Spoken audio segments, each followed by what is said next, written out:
Section 1 of The Art of Controversy. The Art of Controversy by Arthur Schopenhauer. Translated by T. Bailey Saunders. Preliminary. Logic and Dialectic. By the ancients, logic and dialectic were used as synonymous terms, although logisesthai, to think over, to consider, to calculate, and dialegesthai, to converse, are two very different things. The name dialectic was, as we are informed by Diogenes Laertius, first used by Plato, and in the Phaedrus, Sophist, Republic Book 7 and elsewhere, we find that by dialectic he means the regular employment of the reason, and skill in the practice of it. Aristotle also uses the word in this sense, but according to Laurentius Valla, he was the first to use logic too in a similar way. Footnote. He speaks of discerali logicae, that is, difficult points, protasis logicae, aporia logicae. End footnote. Dialectic, therefore, seems to be an older word than logic. Cicero and Quintilian use the words in the same general signification. Footnote. Cicero, in Lucullo, Dialecticam inventam esse, veri et falsi quasi disceptatricum, Topica, chapter 2. Stoici enim judicandi vias diligenta persecuti sunt, eas scientia, quam dialecticam appellant. Quintilian, book 2, 12. Itaci haec pars dialecticae sive illam disputatricum dicere malimus. And with him this latter word appears to be the Latin equivalent for dialectic. So far according to Petri Rami Dialectica, Ordinari Taliae Praelectionibus Illustra, 1569. End footnote. This use of the words and synonymous terms lasted through the Middle Ages into modern times, in fact until the present day. But more recently, and in particular by Kant, dialectic has often been employed in a bad sense, as meaning the art of sophistical controversy, and hence logic has been preferred as of the two the more innocent designation. Nevertheless, both originally meant the same thing, and in the last few years they have again been recognized as synonymous. It is a pity that the words have thus been used from of old, and that I am not quite at liberty to distinguish their meanings.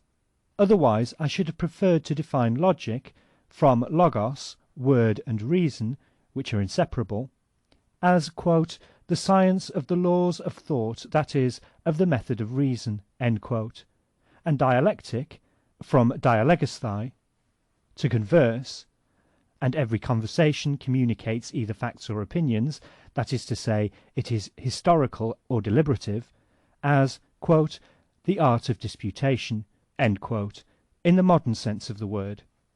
It is clear, then, that logic deals with a subject of a purely a priori character, separable in definition from experience, namely the laws of thought, the process of reason, or the logos.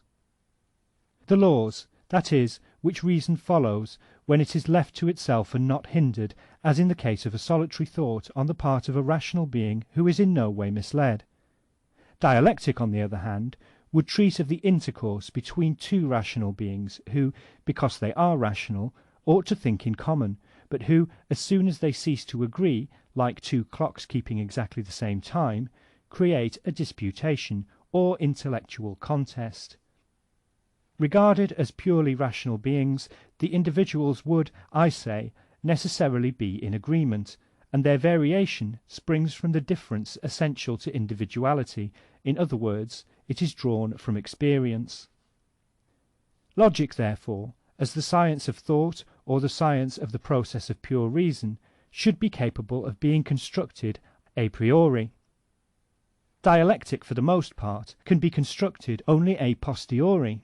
That is to say, we may learn its rules by an experiential knowledge of the disturbance which pure thought suffers through the difference of individuality manifested in the intercourse between two rational beings, and also by acquaintance with the means which disputants adopt in order to make good against one another their own individual thought, and to show that it is pure and objective. For human nature is such that if A and B are engaged in thinking in common, and are communicating their opinions to one another on any subject, so long as it is not a mere fact of history, and A perceives that B's thoughts on one and the same subject are not the same as his own, he does not begin by revising his own process of thinking so as to discover any mistake which he may have made, but he assumes that the mistake has occurred in B's. In other words, man is naturally obstinate, and this quality in him is attended with certain results, treated of in the branch of knowledge which I should like to call dialectic, but which, in order to avoid misunderstanding, I shall call controversial or eristical dialectic. Accordingly, it is the branch of knowledge which treats of the obstinacy natural to man. Eristic is only a harsher name for the same thing. Controversial dialectic is the art of disputing, and of disputing in such a way as to hold one's own, whether one is in the right or the wrong, per fas et nefas. Footnote. According to Diogenes Laertius, volume 28, Aristotle put rhetoric and dialectic together as aiming at persuasion, to pithanon, and analytic and philosophy as aiming at truth. Aristotle does indeed distinguish between 1. Logic or analytic, as the theory or method of arriving at true or apodeictic conclusions, and 2. Dialectic, as the method of arriving at conclusions that are accepted or pass current as true, endoxa, probabilia. Conclusions in regard to which it is not taken for granted that they are false, and also not taken for granted that they are true in themselves, since that is not the point. What is this but the art of being in the right, whether one has any reason for being so or not? In other words, the art of attaining the appearance of truth regardless of its substance. That is, then, as I put it above. Aristotle divides all conclusions into logical and dialectical in the manner described, and then into eristical. 3. Eristic is the method by which the form of the conclusion is correct, but the premises, the materials from which it is drawn, are not true, but only appear to be true. Finally, 4. Sophistic is the method in which the form of the conclusion is false, although it seems correct. These three last properly belong to the art of controversial dialectic, as they have no objective truth in view, but only the appearance of it, and pay no regard to truth itself. That is to say, they aim at victory. Aristotle's book on sophistic conclusions was edited apart from the others, and at a later date. It was the last book of his dialectic. End footnote. A man may be objectively in the right, and nevertheless, in the eyes of bystanders, and sometimes in his own, he may come off worst. For example, I may advance a proof of some assertion, and my adversary may refute the proof, and thus appear to have refuted the assertion, for which there may nevertheless be other proofs. In this case, of course, my adversary and I change places. He comes off best, although as a matter of fact he is in the wrong. If the reader asks how this is, I reply that it is simply the natural baseness of human nature. If human nature were not base, but thoroughly honourable, we should in every debate have no other aim than the discovery of truth. We should not in the least care whether the truth proved to be in favour of the opinion which we had begun by expressing, or of the opinion of our adversary. That we should regard as a matter of no moment, or at any rate of very secondary consideration. But as things are, it is the main concern. Our innate vanity, which is particularly sensitive in reference to our intellectual powers, will not suffer us to allow that our first position was wrong and our adversary's right. The way out of this difficulty would be simply to take the trouble always to form a correct judgment. For this a man would have to think before he spoke, but with most men innate vanity is accompanied by loquacity and innate dishonesty. They speak before they think, and even though they may afterwards perceive that they are wrong, and that what they assert is false, they want it to seem the contrary. The interest in truth, which may be presumed to have been their only motive when they started the proposition alleged to be true, now gives way to the interests of vanity, and so, for the sake of vanity, what is true must seem false, and what is false must seem true. However, this very dishonesty, this persistence in a proposition which seems false even to ourselves, has something to be said for it. It often happens that we begin with the firm conviction of the truth of our statement, but our opponent's argument appears to refute it. Should we abandon our position at once, we may discover later on that we were right after all. The proof we offered was false, but nevertheless there was a proof for our statement which was true. The argument which would have been our salvation did not occur to us at the moment. Hence we make it a rule to attack a counter-argument, even though to all appearances it is true and forcible, in the belief that its truth is only superficial, and that in the course of the dispute another argument will occur to us by which we may upset it, or succeed in confirming the truth of our statement. In this way we are almost compelled to become dishonest, or at any rate the temptation to do so is very great. Thus it is that the weakness of our intellect and the perversity of our will lend each other mutual support, and that, generally, a disputant fights not for truth but for his proposition, as though it were a battle pro aris et focis. He sets to work per fas et nefas. Nay, as we have seen, he cannot easily do otherwise. As a rule, then, every man will insist on maintaining whatever he has said, even though for the moment he may consider it false or doubtful. Footnote: Machiavelli recommends his prince to make use of every moment that his neighbour is weak, in order to attack him, as otherwise his neighbour may do the same. If honour and fidelity prevailed in the world, it would be a different matter, but as these are qualities not to be expected, a man must not practice them himself, because he will meet with a bad return. It is just the same in a dispute. If I allow that my opponent is right as soon as he seems to be so, it is scarcely probable that he will do the same when the position is reversed, and as he acts wrongly, I am compelled to act wrongly too. It is easy to say that we must yield to truth without any prepossession in favour of our own statements, but we cannot assume that our opponent will do it, and therefore we cannot do it either. Nay, if I were to abandon the position on which I had previously bestowed much thought, as soon as it appeared that he was right, it might easily happen that I might be misled by a momentary impression, and give up the truth in order to accept an error. End footnote. To some extent every man is armed against such a procedure by his own cunning and villainy. He learns by daily experience, and thus comes to have his own natural dialectic, just as he has his own natural logic, but his dialectic is by no means as safe a guide as his logic. It is not so easy for anyone to think or draw an inference contrary to the laws of logic. False judgments are frequent, false conclusions are rare. A man cannot easily be deficient in natural logic, but he may very easily be deficient in natural dialectic, which is a gift apportioned in unequal measure. In so far, natural dialectic resembles the faculty of judgment, which differs in degree with every man, while reason, strictly speaking, is the same.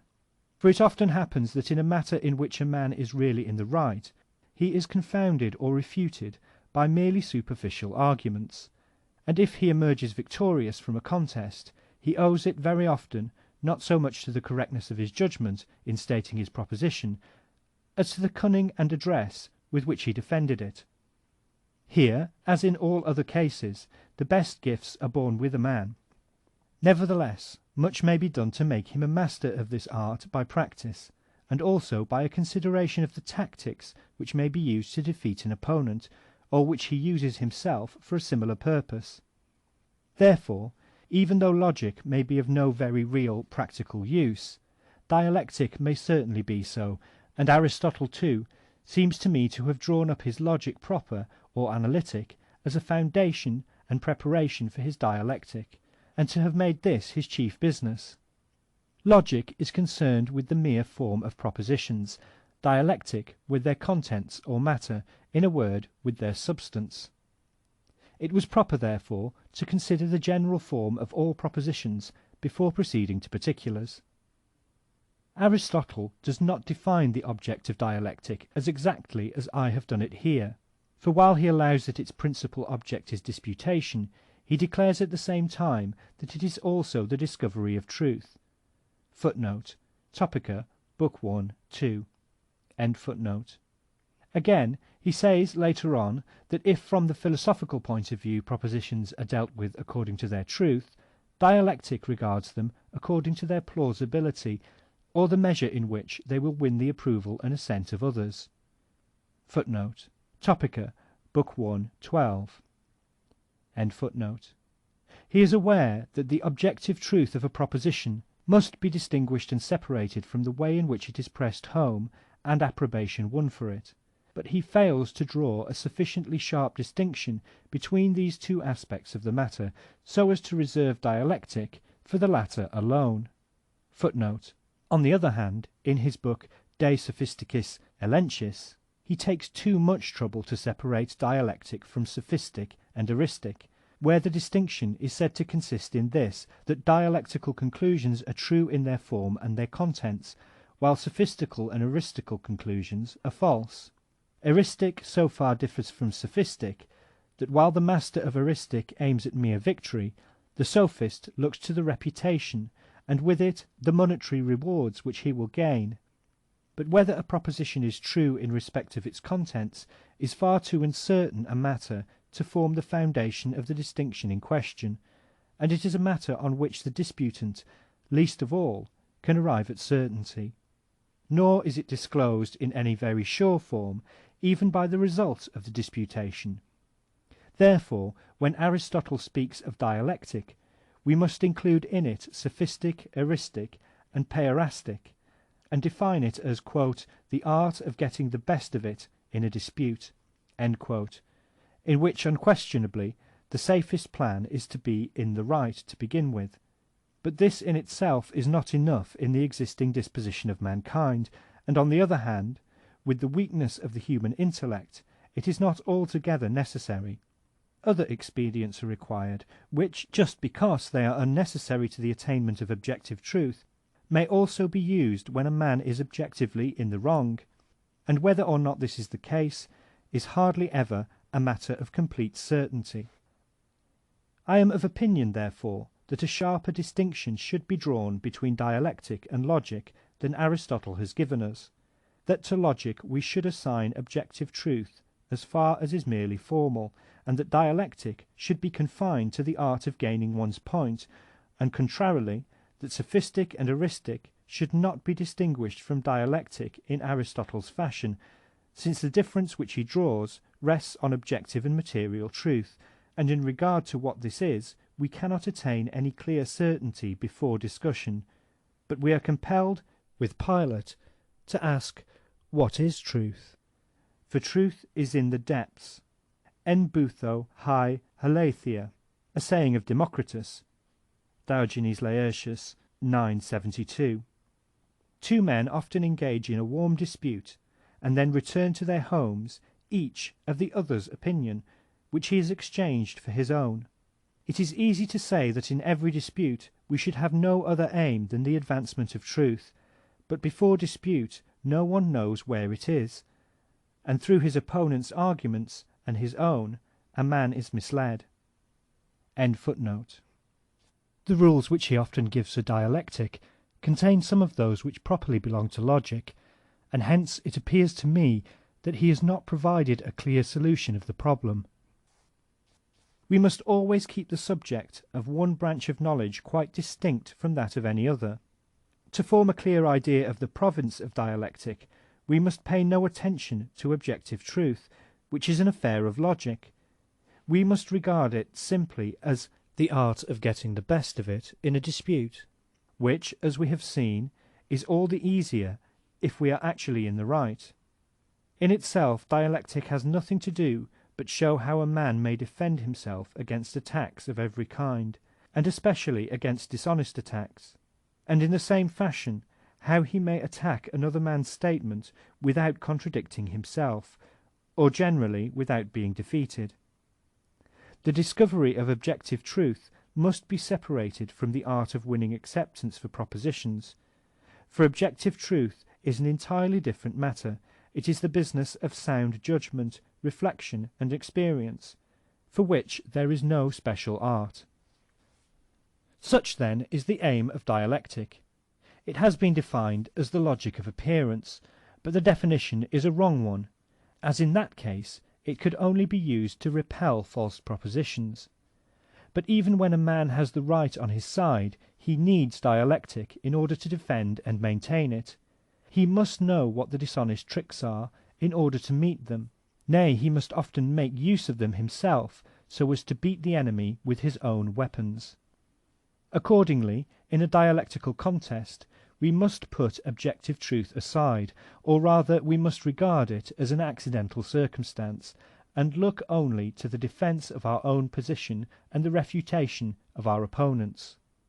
In following out the rules to this end, no respect should be paid to objective truth, because we usually do not know where the truth lies. As I have said, a man often does not himself know whether he is in the right or not. He often believes it and is mistaken. Both sides often believe it. Truth is in the depths. At the beginning of a contest, each man believes as a rule that right is on his side. In the course of it, both become doubtful, and the truth is not determined or confirmed until the close. Dialectic, then, need have nothing to do with truth, as little as the fencing master considers who is in the right when a dispute leads to a duel. Thrust and parry is the whole business. Dialectic is the art of intellectual fencing, and it is only when we so regard it that we can erect it into a branch of knowledge. For if we take purely objective truth as our aim, we are reduced to mere logic. If we take the maintenance of false propositions, it is mere sophistic. And in either case, it would have to be assumed that we were aware of what was true and what was false, and it is seldom that we have any clear idea of the truth beforehand. The true conception of dialectic is, then, that which we have formed. It is the art of intellectual fencing, used for the purpose of getting the best of it in a dispute, and, although the name eristic would be more suitable, it is more correct to call it controversial dialectic. Dialectica eristica. Dialectic in this sense of the word has no other aim but to reduce to a regular system and collect and exhibit the arts which most men employ when they observe in a dispute that truth is not on their side, and still attempt to gain the day. Hence it would be very inexpedient to pay any regard to objective truth or its advancement in a science of dialectic, since this is not done in that original and natural dialectic innate in men, where they strive for nothing but victory. The science of dialectic, in one sense of the word, is mainly concerned to tabulate and analyze dishonest stratagems, in order that in a real debate they may be at once recognized and defeated. It is for this very reason that dialectic must admittedly take victory, and not objective truth, for its aim and purpose. I am not aware that anything has been done in this direction, although I have made inquiries far and wide. Footnote: Diogenes Laertes tells us that among the numerous writings on rhetoric by Theophrastus, all of which have been lost, there was one entitled Agonisticon teus peri tous eristicus gogos theorias. That would have been just what we want. End footnote. It is therefore an uncultivated soil. To accomplish our purpose we must draw from our experience. We must observe how in the debates which often arise in our intercourse with our fellow men, this or that stratagem is employed by one side or the other. By finding out the common elements in tricks repeated in different forms, we shall be enabled to exhibit certain general stratagems which may be advantageous, as well for our own use as for frustrating others if they use them. What follows is to be regarded as a first attempt. End of section 1.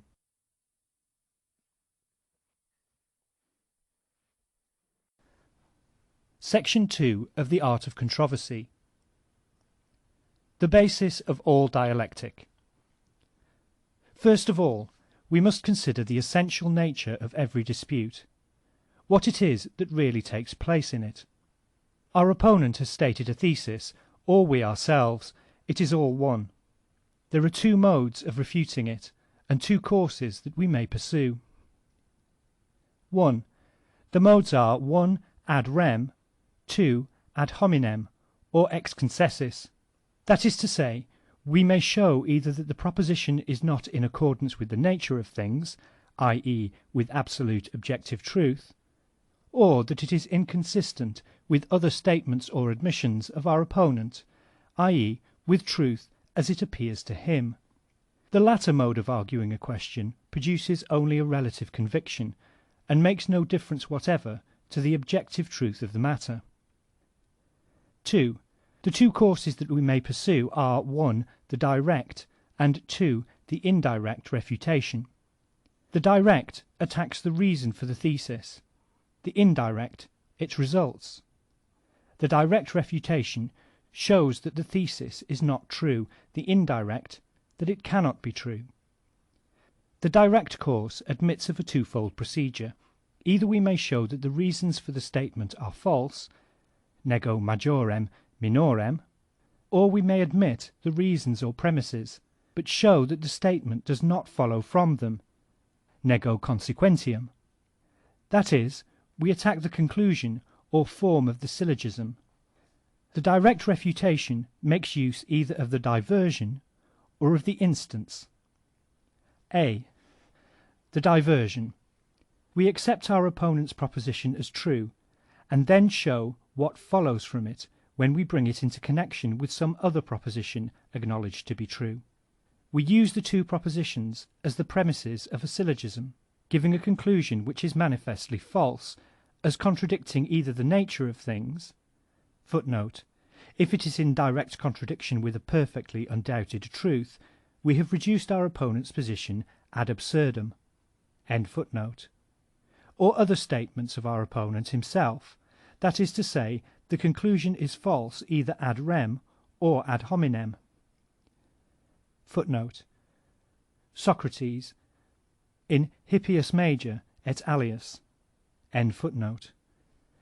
Consequently, our opponent's proposition must have been false, for while true premises can give only a true conclusion, false premises need not always give a false one. B. The instance or the example to the contrary. This consists in refuting the general proposition by direct reference to particular cases which are included in it in the way in which it is stated, but to which it does not apply, and by which it is therefore shown to be necessarily false. Such is the framework or skeleton of all forms of disputation, for to this every kind of controversy may be ultimately reduced. The whole of a controversy may, however, actually proceed in the manner described, or only appear to do so, and it may be supported by genuine or spurious arguments. It is just because it is not easy to make out the truth in regard to this matter that debates are so long and so obstinate. Nor can we, in ordering the argument, separate actual from apparent truth, since even the disputants are not certain about it beforehand.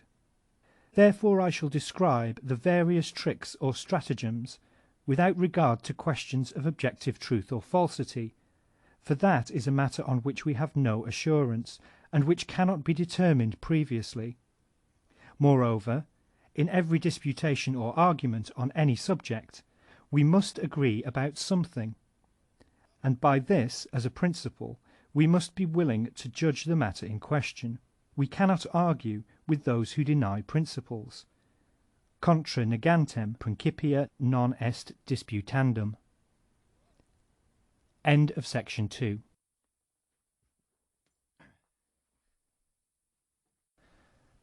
Section 3 of the Art of Controversy. Stratagems. 1. The extension. This consists in carrying your opponent's proposition beyond its natural limits, in giving it as general a signification and as wide a sense as possible so as to exaggerate it, and, on the other hand, in giving your own proposition as restricted a sense and as narrow limits as you can, because the more general a statement becomes, the more numerous are the objections to which it is open. The defense consists in an accurate statement of the point or essential question at issue. Example 1. I asserted that the English were supreme in drama. My opponent attempted to give an instance to the contrary, and replied that it was a well-known fact that in music, and consequently in opera, they could do nothing at all. I repelled the attack by reminding him that music was not included in dramatic art, which covered tragedy and comedy alone. This he knew very well. What he had done was to try to generalize my proposition so that it would apply to all theatrical representations, and consequently to opera and then to music, in order to make certain of defeating me. Contrarily, we may save our proposition by reducing it within narrower limits than we had first intended, if our way of expressing it favors this expedient. Example 2. A declares that the Peace of 1814 gave back their independence to all the German towns of the Hanseatic League. B gives an instance to the contrary by reciting the fact that Danzig, which received its independence from Bonaparte, lost it by that peace. A saves himself thus, quote, I said all German towns, and Danzig was in Poland. End quote. This trick was mentioned by Aristotle in the Topica, Book 8, chapters 11 and 12. Example 3. Lamarck, in his Philosophie zoologique, volume 1, page 208, states that the polyp has no feeling because it has no nerves. It is certain, however, that it has some sort of perception, for it advances towards light by moving in an ingenious fashion from branch to branch, and seizes its prey. Hence it has been assumed that its nervous system is spread over the whole of its body in equal measure, as though it were blended with it, for it is obvious that the polyp possesses some faculty of perception without having any separate organs of sense. Since this assumption refutes Lamarck's position, he argues thus, quote, in that case, all parts of its body must be capable of every kind of feeling, and also of motion, of will, of thought. The polyp would have all the organs of the most perfect animal in every point of its body. Every point could see, smell, taste, hear, and so on. Nay, it could think, judge, and draw conclusions. Every particle of its body would be a perfect animal, and it would stand higher than man, as every part of it would possess all the faculties which man possesses, only in the whole of him. Further, there would be no reason for not extending what is true of the polyp to all monads, the most imperfect of all creatures, and ultimately to the plants, which are also alive, etc., etc. End quote. By using dialectical tricks of this kind, a writer betrays that he is secretly conscious of being in the wrong. Because it was said that the creature's whole body is sensitive to light, and is therefore possessed of nerves, he makes out that its whole body is capable of thought. 2. The homonymy. This trick is to extend a proposition to something which has little or nothing in common with the matter in question but the similarity of the word, then to refute it triumphantly, and so claim credit for having refuted the original statement. It may be noted here that synonyms are two words for the same conception. Homonyms, two conceptions which are covered by the same word. See Aristotle, Topica, Book 1, chapter 13. Deep, cutting, high, used at one moment of bodies, at another of tones, are homonyms. Honourable and honest are synonyms. This is a trick which may be regarded as identical with the sophism ex homonymia, although, if the sophism is obvious, it will deceive no one. Every light can be extinguished. The intellect is a light, therefore it can be extinguished.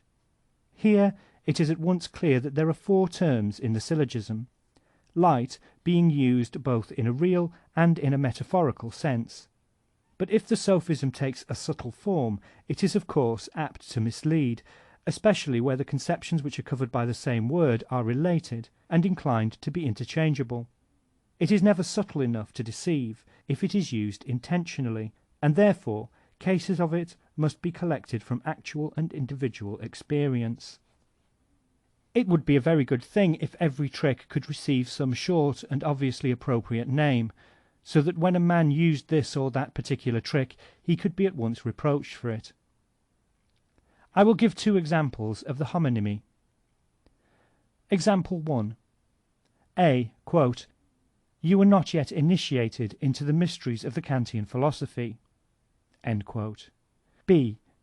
Quote, "Oh, if it is mysteries you're talking of, I'll have nothing to do with them." End quote. Example 2. I condemned the principle involved in the word honour as a foolish one, for, according to it, a man loses his honour by receiving an insult, which he cannot wipe out unless he replies with a still greater insult, or by shedding his adversary's blood, or his own. I contended that a man's true honour cannot be outraged by what he suffers, but only and alone by what he does, for there is no saying what may befall any one of us. My opponent immediately attacked the reason I had given, and triumphantly proved to me that when a tradesman was falsely accused of misrepresentation, dishonesty, or neglect in his business, it was an attack upon his honour, which in this case was outraged solely by what he suffered, and that he could only retrieve it by punishing his aggressor and making him retract. Here, by a homonymy, he was foisting civic honour, which is otherwise called good name, and which may be outraged by libel and slander, onto the conception of knightly honour, also called point d'honneur, which may be outraged by an insult. And since an attack on the former cannot be disregarded but must be repelled by public disproof, so, with the same justification, an attack on the latter must not be disregarded either, but it must be defeated by still greater insult and a duel. Here we have a confusion of two essentially different things through the homonymy in the word honour, and a consequent alteration of the point in dispute. 3. Another trick is to take a proposition which is laid down relatively and in reference to some particular matter, as though it were uttered with a general or absolute application, or at least to take it in some quite different sense, and then refute it. Aristotle's example is as follows: a Moor is black, but in regard to his teeth he is white, therefore he is black and not black at the same moment. This is an obvious sophism which will deceive no one. Let us contrast it with one drawn from actual experience. In talking of philosophy, I admitted that my system upheld the Quietists, and commended them. Shortly afterwards the conversation turned upon Hegel, and I maintained that his writings were mostly nonsense, or, at any rate, that there were many passages in them where the author wrote the words, and it was left to the reader to find a meaning for them. My opponent did not attempt to refute this assertion ad rem, but contented himself by advancing the argumentum ad hominem, and telling me that I had just been praising the Quietists, and that they had written a good deal of nonsense too. This I admitted, but by way of correcting him, I said that I had praised the Quietists not as philosophers and writers, that is to say, for their achievements in the sphere of theory, but only as men, and for their conduct in mere matters of practice, and that in Hegel's case we were talking of theories. In this way I parried the attack. The first three tricks are of a kindred character. They have this in common, that something different is attacked from that which was asserted. It would therefore be an ignoratio elenchi to allow oneself to be disposed of in such a manner. For in all the examples I have given, what the opponent says is true, but it stands in apparent, and not in real, contradiction with the thesis. All that the man whom he is attacking has to do is to deny the validity of his syllogism, to deny, namely, the conclusion which he draws, that because his proposition is true, ours is false. In this way his refutation is itself directly refuted by a denial of his conclusion, per negationem consequentiae. Another trick is to refuse to admit true premises because of a foreseen conclusion. There are two ways of defeating it, incorporated in the next two sections. 4. If you want to draw a conclusion, you must not let it be foreseen, but you must get the premises admitted one by one, unobserved, mingling them here and there in your talk. Otherwise your opponent will attempt all sorts of chicanery, or, if it is doubtful whether your opponent will admit them, you must advance the premises of these premises. That is to say, you must draw up pro-syllogisms, and get the premises of several of them admitted in no definite order. In this way you conceal your game until you have obtained all the admissions that are necessary, and so reach your goal by making a circuit. These rules are given by Aristotle in his Topica, Book 8, Chapter 1. It is a trick which needs no illustration. 5. To prove the truth of a proposition, you may also employ previous propositions that are not true, should your opponent refuse to admit the true ones, either because he fails to perceive their truth, or because he sees that the thesis immediately follows from them. In that case, the plan is to take the propositions which are false in themselves, but true for your opponent, and argue from the way in which he thinks, that is to say, ex concessis, for a true conclusion may follow from false premises, but not vice versa. In the same fashion, your opponent's false propositions may be refuted by other false propositions, which he, however, takes to be true, for it is with him that you have to do, and you must use the thoughts that he uses. For instance, if he is a member of some sect to which you do not belong, you may employ the declared opinions of this sect against him as principles. Footnote: Aristotle, Topica, Book 8, Chapter 2. End footnote. 6. Another plan is to beg the question in disguise by postulating what has to be proved, either 1. Under another name, for instance, good repute instead of honor, virtue instead of virginity, etc., or by using such convertible terms as red-blooded animals and vertebrates, or 2.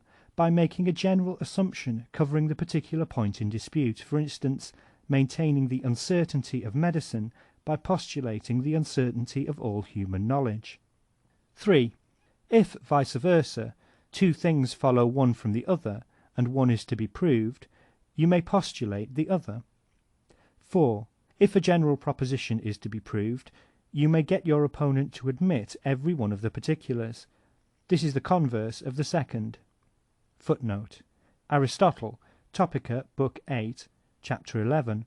The last chapter of this work contains some good rules for the practice of dialectics. End footnote. 7. Should the disputation be conducted on somewhat strict and formal lines, and there be a desire to arrive at a very clear understanding, he who states the proposition and wants to prove it may proceed against his opponent by question in order to show the truth of the statement from his admissions. The erotomatic or Socratic method was especially in use amongst the ancients, and this and some of the tricks following later are akin to it. Footnote: They are all a free version of Chapter 15 of Aristotle's De Sophistici Elenchis. End footnote. The plan is to ask a great many wide-reaching questions at once, so as to hide what you want to get admitted, and, on the other hand, quickly propound the argument resulting from the admissions, for those who are slow of understanding cannot follow accurately, and do not notice any mistakes or gaps there may be in the demonstration. 8.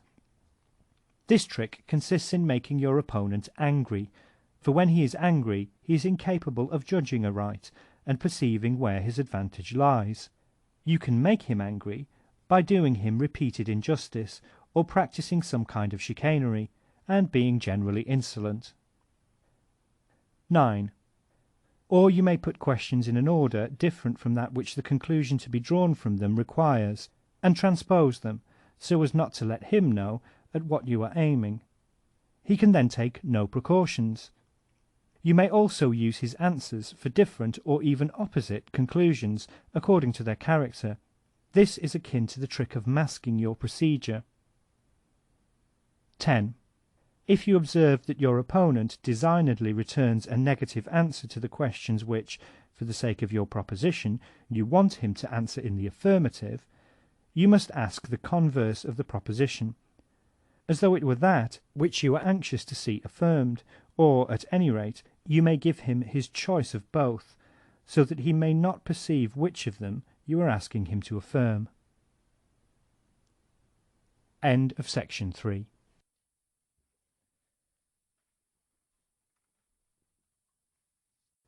Section 4 of the Art of Controversy. Stratagems, Part 2. 11. If you make an induction, and your opponent grants you the particular cases by which it is to be supported, you must refrain from asking him if he also admits the general truth which issues from the particulars, but introduce it afterwards as a settled and admitted fact, for, in the meanwhile, he will himself come to believe that he has admitted it, and the same impression will be received by the audience, because they will remember the many questions as to the particulars, and suppose that they must, of course, have attained their end. 12. If the conversation turns upon some general conception which has no particular name, but requires some figurative or metaphorical designation, you must begin by choosing a metaphor that is favourable to your proposition. For instance, the names used to denote the two political parties in Spain, Civiles and Libertates, are obviously chosen by the latter. The name Protestants is chosen by themselves, and also the name Evangelicals, but the Catholics call them heretics. Similarly, in regard to the names of things which admit of a more exact and definite meaning, for example, if your opponent proposes an alteration, you can call it an innovation, as this is an invidious word. If you yourself make the proposal, it will be the converse. In the first case, you can call the antagonistic principle the existing order, in the second, antiquated prejudice.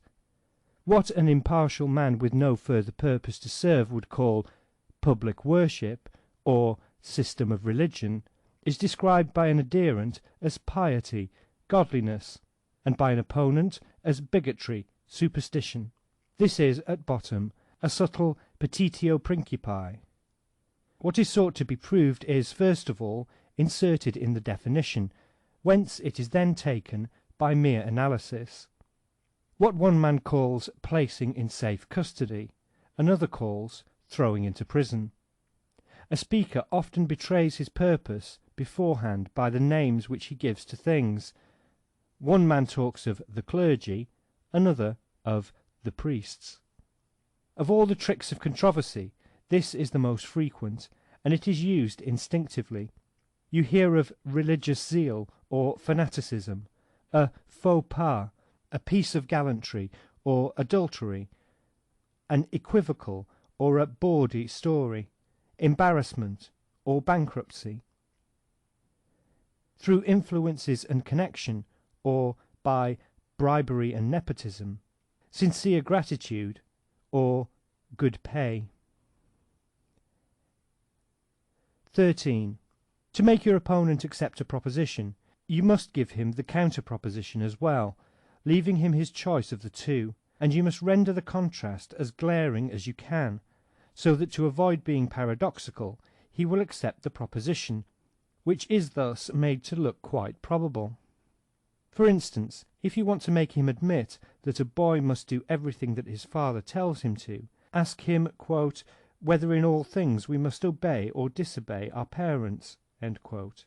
Or if a thing is said to occur often, ask whether by often you are to understand few or many cases, and he will say many. It is as though you were to put grey next black and call it white, or next white and call it black. 14. This, which is an impudent trick, is played as follows. When your opponent has answered several of your questions without the answers turning out favourable to the conclusion at which you are aiming, advance the desired conclusion, although it does not in the least follow, as though it had been proved, and proclaim it in a tone of triumph. If your opponent is shy or stupid, and you yourself possess a great deal of impudence and a good voice, the trick may easily succeed. It is akin to the fallacy non causae ut causae. 15. If you have advanced a paradoxical proposition and find a difficulty in proving it, you may submit for your opponent's acceptance or rejection some true proposition, the truth of which, however, is not quite palpable, as though you wished to draw your proof from it. Should he reject it because he suspects a trick, you can obtain your triumph by showing how absurd he is. Should he accept it, you have got reason on your side for the moment, and must now look about you, or else you can employ the previous trick as well, and maintain that your paradox is proved by the proposition which he has accepted. For this an extreme degree of impudence is required, but experience shows cases of it, and there are people who practice it by instinct. 16. Another trick is to use arguments ad hominem or ex concessis. Footnote. The truth from which I draw my proof may be either 1. Of an objective and universally valid character, in that case my proof is veracious, secundum veritatem, and it is such proof alone that has any genuine validity, or 2. It may be valid only for the person to whom I wish to prove my proposition, and with whom I am disputing.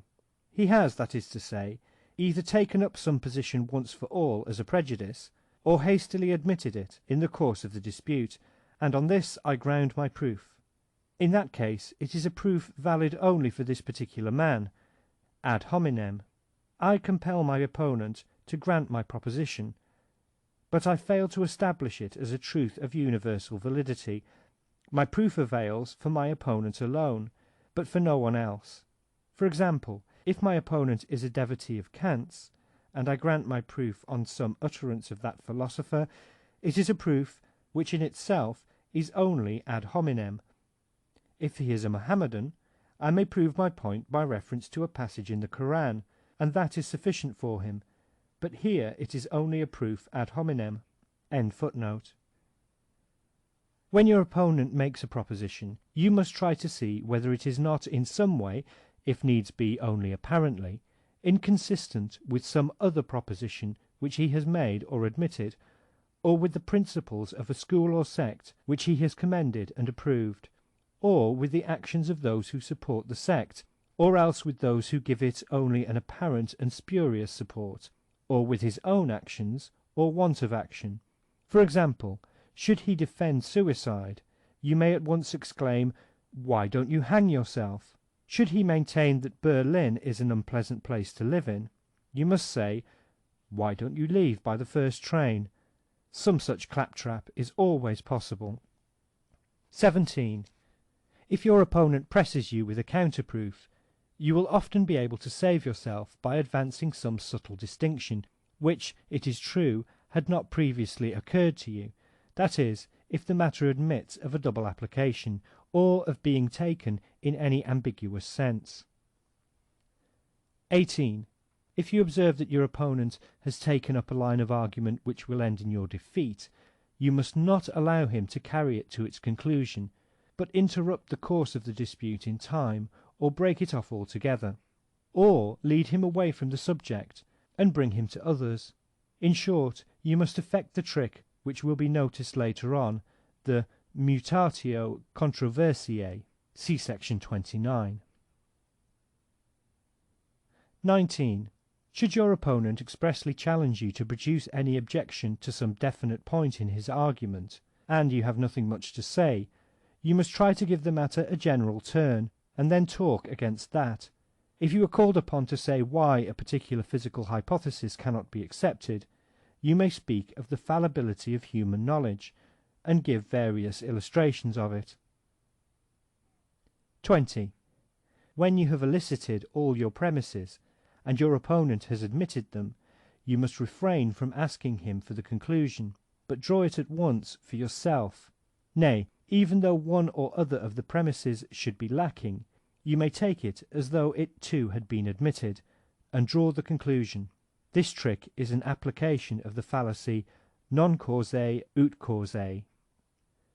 End of section 4.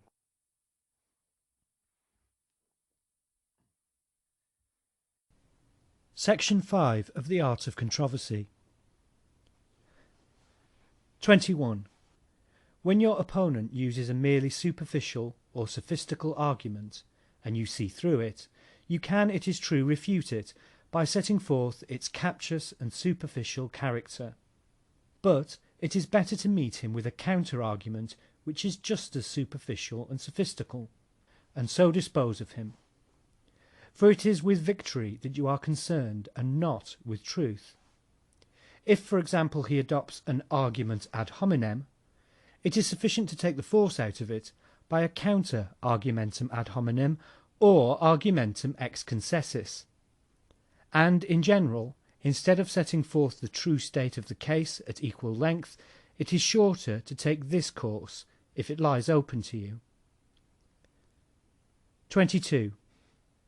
If your opponent requires you to admit something from which the point in dispute will immediately follow, you must refuse to do so, declaring that it is a petitio principii.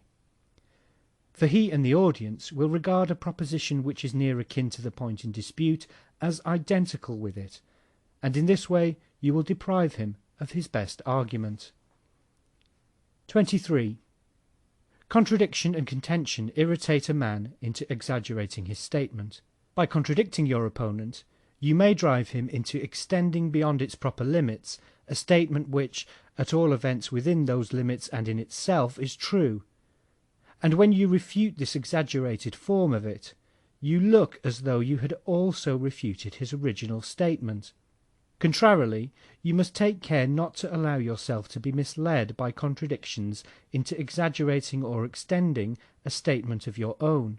It will often happen that your opponent will himself directly try to extend your statement further than you meant it. Here you must at once stop him and bring him back to the limits which you set up. That's what I said, and no more. 24.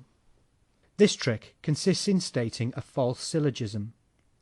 Your opponent makes a proposition, and by false inference and distortion of his ideas, you force from it other propositions, which it does not contain, and he does not in the least mean, nay, which are absurd or dangerous. It then looks as if his proposition gave rise to others which are inconsistent either with themselves or with some other acknowledged truth, and so it appears to be indirectly refuted. This is the diversion, and it is another application of the fallacy non causae ut causae. 25. This is a case of the diversion by means of an instance to the contrary. With an induction, Greek epagoge, a great number of particular instances are required in order to establish it as a universal proposition. But with the diversion, Greek apagoge, a single instance to which the proposition does not apply is all that is necessary to overthrow it. This is a controversial method known as the instance, instantia, Greek instasis. For example, quote, all ruminants are horned, end quote, is a proposition which may be upset by the single instance of the camel. The instance is a case in which a universal truth is sought to be applied, and something is inserted in the fundamental definition of it, which is not universally true, and by which it is upset. But there is room for mistake, and when this trick is employed by your opponent, you must observe 1. Whether the example which he gives is really true, for there are problems of which the only true solution is that the case in point is not true, for example, many miracles, ghost stories, and so on. And 2. Whether it really comes under the conception of the truth thus stated, for it may only appear to do so, and the matter is one to be settled by precise distinctions. And 3.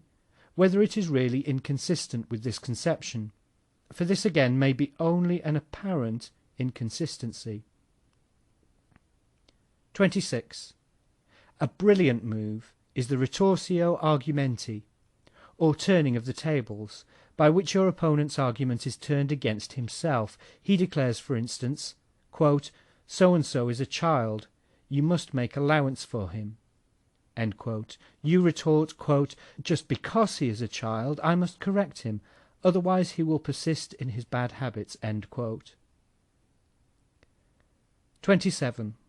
Should your opponent surprise you by becoming particularly angry at an argument, you must urge it with all the more zeal, not only because it is a good thing to make him angry, but because it may be presumed that you have here put your finger on the weak side of his case, and that just here he is more open to attack than even for the moment you perceive.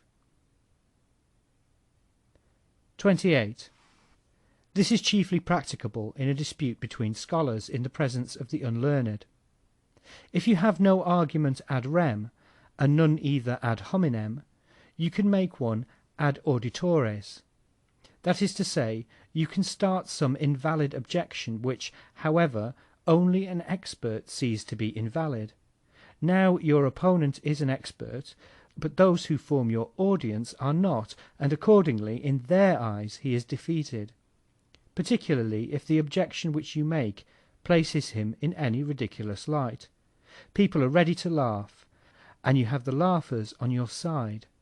To show that your objection is an idle one would require a long explanation on the part of your opponent, and a reference to the principles of the branch of knowledge in question, or to the elements of the matter which you are discussing, and people are not disposed to listen to it.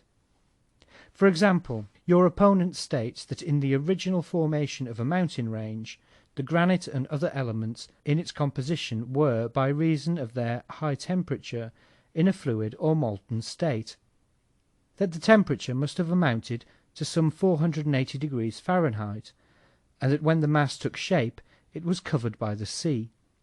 You reply by an argument ad auditores that at that temperature, nay indeed long before it had been reached, namely at 212 degrees Fahrenheit, the sea would have been boiled away and spread through the air in the form of steam. At this the audience laughs. To refute the objection, your opponent would need to show that the boiling point depends not only on the degree of warmth, but also on the atmospheric pressure, and that as soon as about half the sea water had gone off in the shape of steam, this pressure would be so greatly increased that the rest of it would fail to boil, even at a temperature of 480 degrees. He is debarred from giving this explanation, as it would require a treatise to demonstrate the matter to those who had no acquaintance with physics. 29. See section 18. If you find that you are being worsted, you can make a diversion, that is, you can suddenly begin to talk of something else, as though it had a bearing on the matter in dispute, and afforded an argument against your opponent. This may be done without presumption if the diversion has, in fact, some general bearing on the matter, but it is a piece of impudence if it has nothing to do with the case, and is only brought in by way of attacking your opponent. For example, I praised the system prevailing in China, where there is no such thing as hereditary nobility, and offices are bestowed only on those who succeed in competitive examinations. My opponent maintained that learning, as little as the privilege of birth, of which he had a high opinion, fits a man for office. We argued, and he got the worst of it. Then he made a diversion, and declared that in China all ranks were punished with the bastinado, which he connected with the immoderate indulgence in tea, and proceeded to make both of them a subject of reproach to the Chinese. To follow him into all this would have been to allow oneself to be drawn into a surrender of the victory which had already been won. The diversion is mere impudence if it completely abandons the point in dispute, and raises, for instance, some such objection as, "Yes, and you also said just now," and so on. For then the argument becomes to some extent personal, of the kind which will be treated of in the last section. Strictly speaking, it is halfway between the argumentum ad personam, which will there be discussed, and the argumentum ad hominem. How very innate this trick is may be seen in every quarrel between common people. If one of the parties makes some personal reproach against the other, the latter, instead of answering it by refuting it, allows it to stand, as it were admits it, and replies by reproaching his antagonist on some other ground. This is a stratagem like that pursued by Scipio when he attacked the Carthaginians, not in Italy but in Africa. In war diversions of this kind may be profitable, but in a quarrel they are poor expedients, because the reproaches remain, and those who look on hear the worst that can be said of both parties. It is a trick that should be used only faute de mieux. 30. This is the argumentum ad verecundiam. It consists in making an appeal to authority rather than reason, and in using such an authority as may suit the degree of knowledge possessed by your opponent. Every man prefers belief to the exercise of judgment, says Seneca, and it is therefore an easy matter if you have an authority on your side which your opponent respects. The more limited his capacity and knowledge, the greater is the number of the authorities who weigh with him. But if his capacity and knowledge are of a high order, there are very few, indeed hardly any at all. He may perhaps admit the authority of professional men versed in a science or an art or a handicraft of which he knows little or nothing, but even so he will regard it with suspicion. Contrarily, ordinary folk have a deep respect for professional men of every kind. They are unaware that a man who makes a profession of a thing loves it not for the thing itself, but for the money he makes by it, or that it is rare for a man who teaches to know his subject thoroughly, for if he studies it as he ought, he has in most cases no time left in which to teach it. But there are very many authorities who find respect with the mob, and if you have none that is quite suitable, you can take one that appears to be so. You may quote what some said in another sense or in other circumstances. Authorities which your opponent fails to understand are those of which he generally thinks the most. The unlearned entertain a peculiar respect for a Greek or a Latin flourish. You may also, should it be necessary, not only twist your authorities, but actually falsify them, or quote something which you have invented entirely yourself. As a rule, your opponent has no books at hand, and could not use them if he had. The finest illustration of this is furnished by the French cure, who, to avoid being compelled like other citizens to pave the street in front of his house, quoted a saying which he described as biblical, paviant illi ego non pavebo. That was quite enough for the municipal officers. A universal prejudice may also be used as an authority, for most people think with Aristotle that may be said to exist which many believe. There is no opinion, however absurd, which men will not readily embrace as soon as they can be brought to the conviction that it is generally adopted. Example affects their thought just as it affects their action. They are like sheep following the bellwether just as he leads them. They would sooner die than think.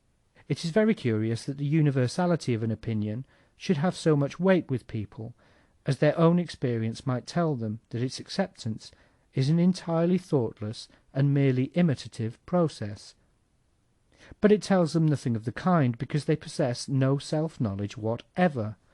It is only the elect who say with Plato, tois polois pola dokae, which means that the public has a good many bees in its bonnet, and that it would be a long business to get at them.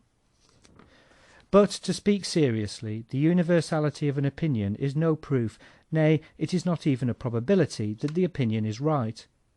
Those who maintain that it is so must assume 1. That length of time deprives a universal opinion of its demonstrative force, as otherwise all the old errors which were once universally held to be true would have to be recalled. For instance, the Ptolemaic system would have to be restored, or Catholicism re-established in all Protestant countries. They must assume 2. That distance of space has the same effect, otherwise the respective universality of opinion amongst the adherents of Buddhism, Christianity and Islam will put them in a difficulty. When we come to look into the matter, so-called universal opinion is the opinion of 2 or 3 persons, and we should be persuaded of this if we could see the way in which it really arises.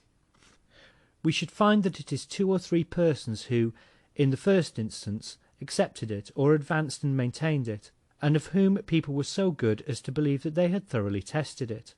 Then a few other persons, persuaded beforehand that the first were men of the requisite capacity, also accepted the opinion. These again were trusted by many others, whose laziness suggested to them that it was better to believe at once than to go through the troublesome task of testing the matter for themselves. Thus the number of these lazy and credulous adherents grew from day to day. For the opinion had no sooner obtained a fair measure of support than its further supporters attributed this to the fact that the opinion could only have obtained it by the cogency of its arguments. The remainder were then compelled to grant what was universally granted, so as not to pass for unruly persons who resisted opinions which everyone accepted, or pert fellows who thought themselves cleverer than anyone else. When an opinion reaches this stage, adhesion becomes a duty, and henceforward the few who are capable of forming a judgment hold their peace. Those who venture to speak are such as are entirely incapable of forming any opinions or any judgment of their own, being merely the echo of others' opinions, and nevertheless they defend them with all the greater zeal and intolerance. For what they hate in people who think differently is not so much the different opinions which they profess, as the presumption of wanting to form their own judgment, a presumption of which they themselves are never guilty, as they are very well aware. In short, there are very few who can think, but every man wants to have an opinion, and what remains but to take it ready-made from others, instead of forming opinions for himself? Since this is what happens, where is the value of the opinion even of 100 millions? It is no more established than an historical fact reported by 100 chroniclers who can be proved to have plagiarized it from one another, the opinion in the end being traceable to a single individual. Footnote. See Bayle's Pensées sur les comètes, Volume 1, page 10. End footnote. It is all what I say, what you say, and finally what he says, and the whole of it is nothing but a series of assertions. Dico ego, tu dicis, sed denique dixit et ille. Dictaque post toties, nil nisi dicta vides. Nevertheless, in a dispute with ordinary people, we may employ universal opinion as an authority, for it will generally be found that when two of them are fighting, that is the weapon which both of them choose as a means of attack. If a man of the better sort has to deal with them, it is most advisable for him to condescend to the use of this weapon too, and to select such authorities as will make an impression on his opponent's weak side. For ex hypoiesi, he is as insensible to all rational argument as a horny-hided Siegfried, dipped in the flood of incapacity and unable to think or judge. Before a tribunal, the dispute is one between authorities alone, such authoritative statements, I mean, as are laid down by legal experts, and here the exercise of judgment consists in discovering what law or authority applies to the case in question.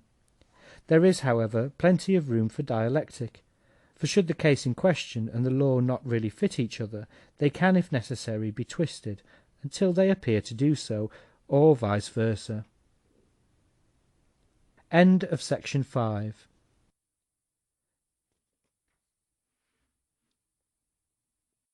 Section 6 of The Art of Controversy. The Art of Controversy by Arthur Schopenhauer. Translated by T. Bailey Saunders. 31.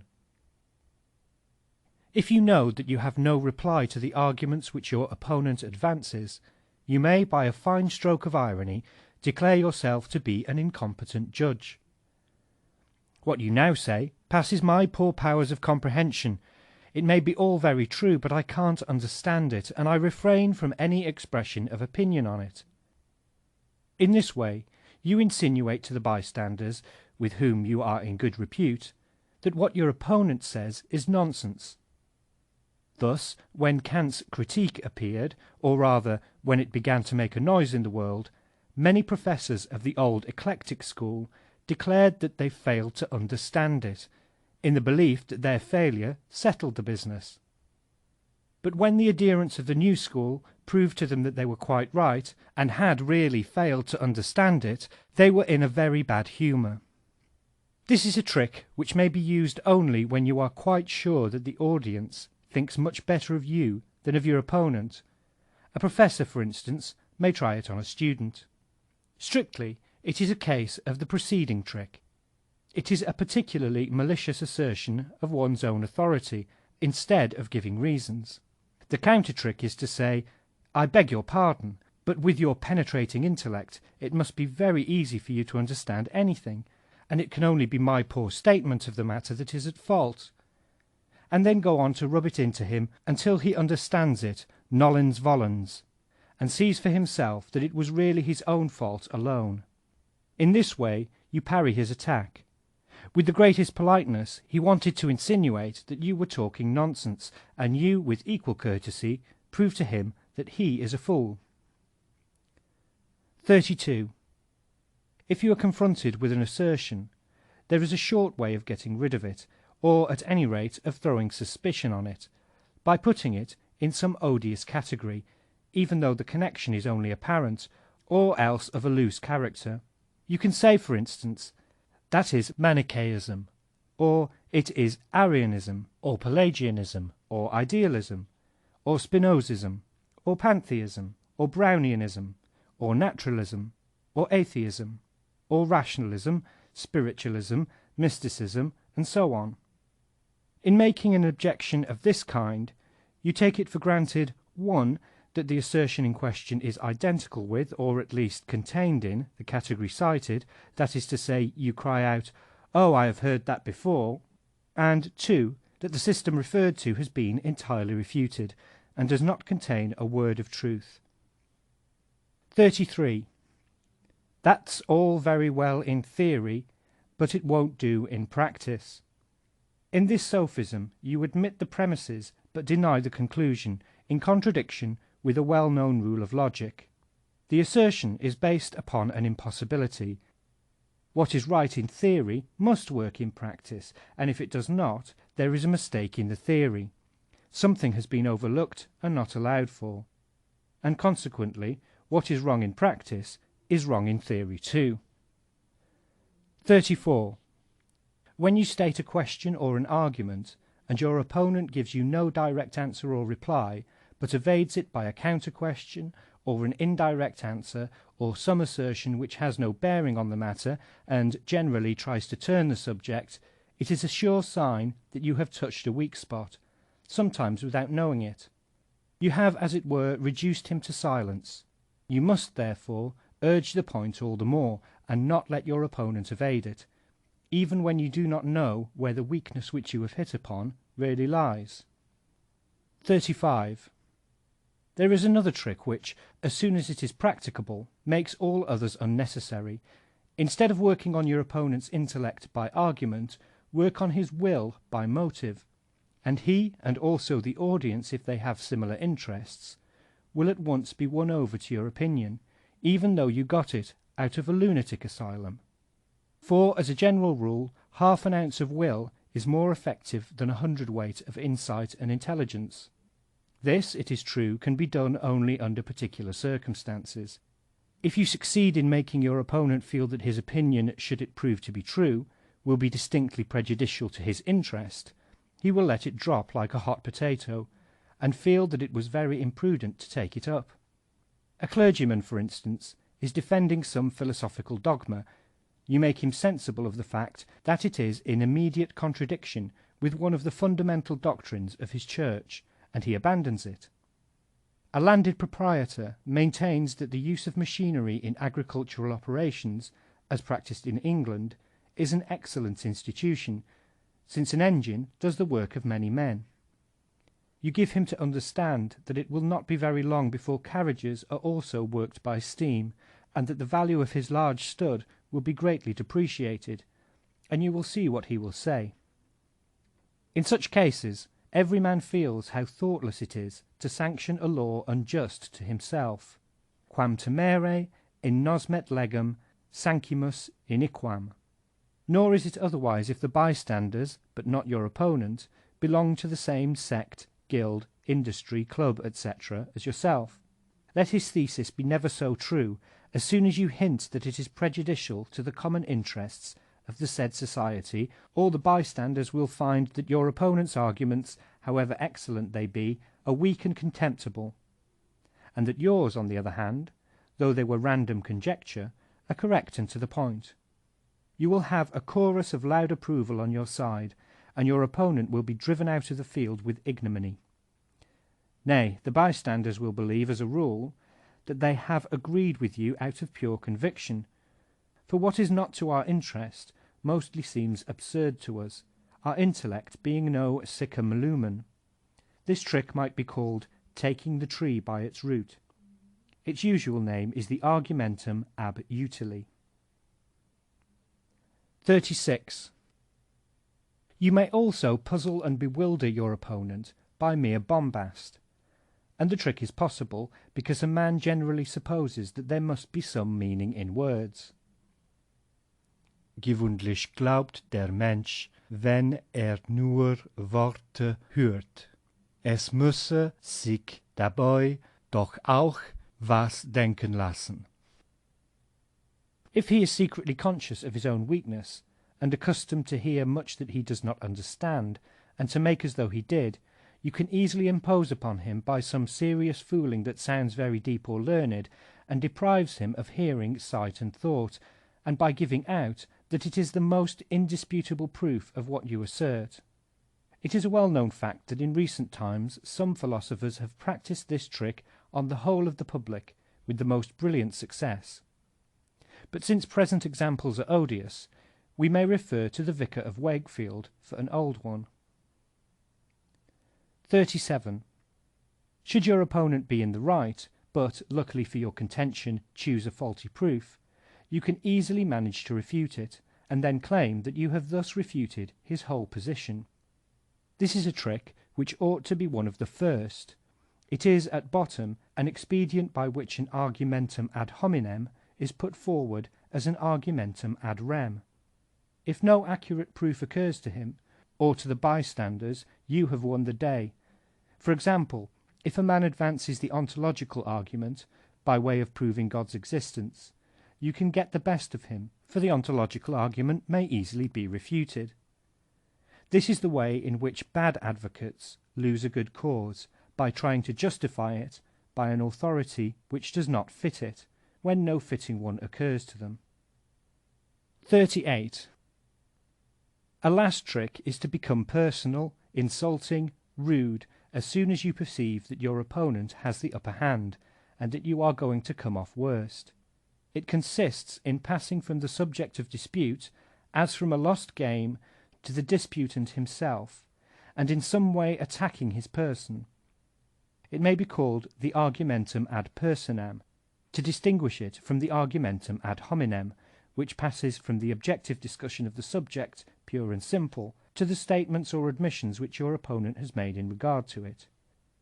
But in becoming personal, you leave the subject altogether and turn your attack to his person, by remarks of an offensive and spiteful character.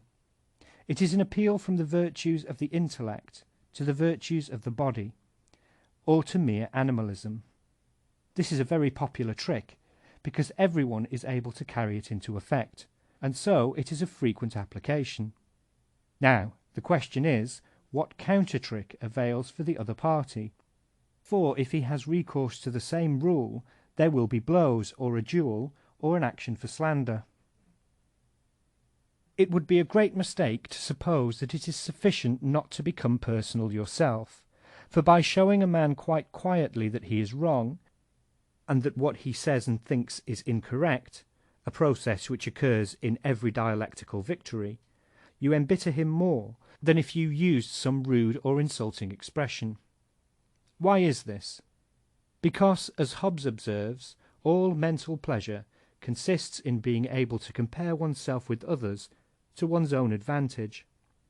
Nothing is of greater moment to a man than the gratification of his vanity, and no wound is more painful than that which is inflicted on it. Hence such phrases as death before dishonour, and so on. The gratification of vanity arises mainly by comparison of oneself with others, in every respect, but chiefly in respect of one's intellectual powers, and so the most effective and the strongest gratification of it is to be found in controversy. Hence the embitterment of defeat, apart from any question of injustice, and hence recourse to that last weapon, that last trick, which you cannot evade by mere politeness. A cool demeanour may, however, help you here. If, as soon as your opponent becomes personal, you quietly reply, that has no bearing on the point in dispute, and immediately bring the conversation back to it, and continue to show him that he is wrong, without taking any notice of his insults. Say, as Themistocles said to Eurybiades, "Strike, but hear me."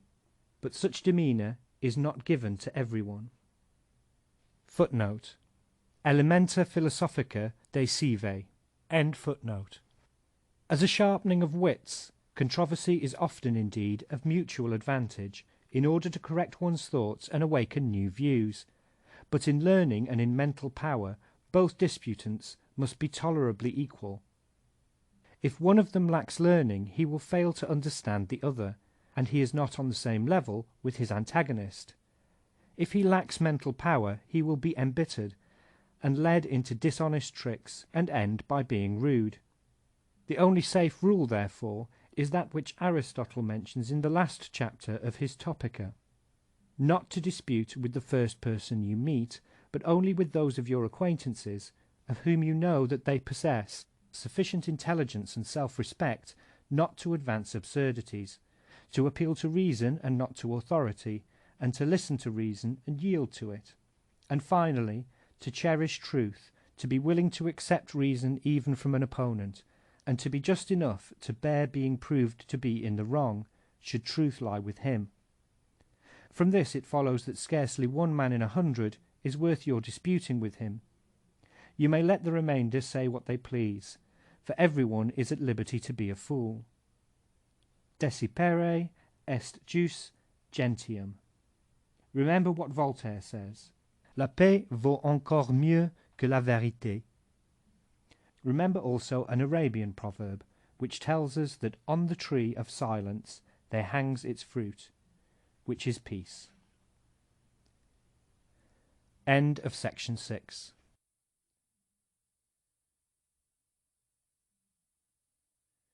Section 7 of The Art of Controversy by Arthur Schopenhauer. In the productions of poetic genius, especially of the epic and dramatic kind, there is, apart from beauty, another quality which is attractive. I mean interest. The beauty of a work of art consists in the fact that it holds up a clear mirror to certain ideas inherent in the world in general. The beauty of a work of poetic art, in particular, is that it renders the ideas inherent in mankind, and thereby leads it to a knowledge of these ideas.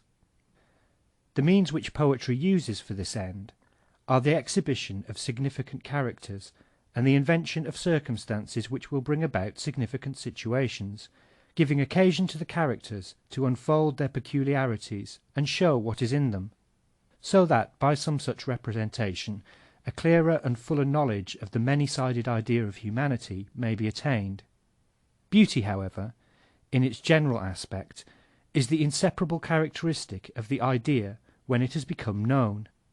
In other words, everything is beautiful in which an idea is revealed, for to be beautiful means no more than clearly to express an idea.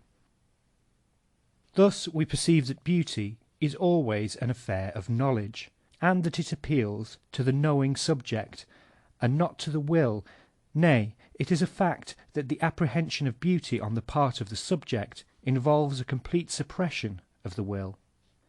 On the other hand, we call drama or descriptive poetry interesting when it represents events and actions of a kind which necessarily arouse concern or sympathy, like that which we feel in real events involving our own person. The fate of the person represented in them is felt in just the same fashion as our own. We await the development of events with anxiety, we eagerly follow their course. Our hearts quicken when the hero is threatened, our pulse falters as the danger reaches its acme, and throbs again when he is suddenly rescued. Until we reach the end of the story, we cannot put the book aside. We lie away far into the night, sympathizing with our hero's troubles as though they were our own. Nay, instead of finding pleasure and recreation in such representations, we should feel all the pain which real life often inflicts upon us, or at least the kind which pursues us in our uneasy dreams, if in the act of reading or looking at the stage we had not the firm ground of reality always beneath our feet. As it is, in the stress of a too violent feeling, we can find relief from the illusion of the moment, and then give way to it again at will. Moreover, we can gain this relief without any such violent transition as occurs in a dream, when we rid ourselves of its terrors only by the act of waking. It is obvious that what is affected by poetry of this character is our will, and not merely our intellectual powers pure and simple. The word interest means therefore that which arouses the concern of the individual will, quod nostra interest. And here it is that beauty is clearly distinguished from interest. The one is an affair of the intellect, and that, too, of the purest and simplest kind. The other works upon the will. Beauty, then, consists in an apprehension of ideas, and knowledge of this character is beyond the range of the principle that nothing happens without a cause. Interest, on the other hand, has its origin nowhere but in the course of events, that is to say, in the complexities which are possible only through the action of this principle in its different forms. We have now obtained a clear conception of the essential difference between the beauty and the interest of a work of art. We have recognized that beauty is the true end of every art, and therefore also of the poetic art. It now remains to raise the question whether the interest of a work of art is a second end, or a means to the exhibition of its beauty, or whether the interest of it is produced by its beauty as an essential concomitant, and comes of itself as soon as it is beautiful, or whether interest is at any rate compatible with the main end of art, or finally, whether it is a hindrance to it. In the first place, it is to be observed that the interest of a work of art is confined to works of poetic art. It does not exist in the case of fine art, or of music or architecture. Nay, with these forms of art it is not even conceivable, unless indeed the interest be of an entirely personal character, and confined to one or two spectators, as, for example, when a picture is a portrait of someone whom we love or hate, the building my house or my prison, the music my wedding dance, or the tune to which I marched to the war. Interest of this kind is clearly quite foreign to the essence and purpose of art. It disturbs our judgment in so far as it makes the purely artistic attitude impossible. It may be, indeed, that to a smaller extent this is true of all interest.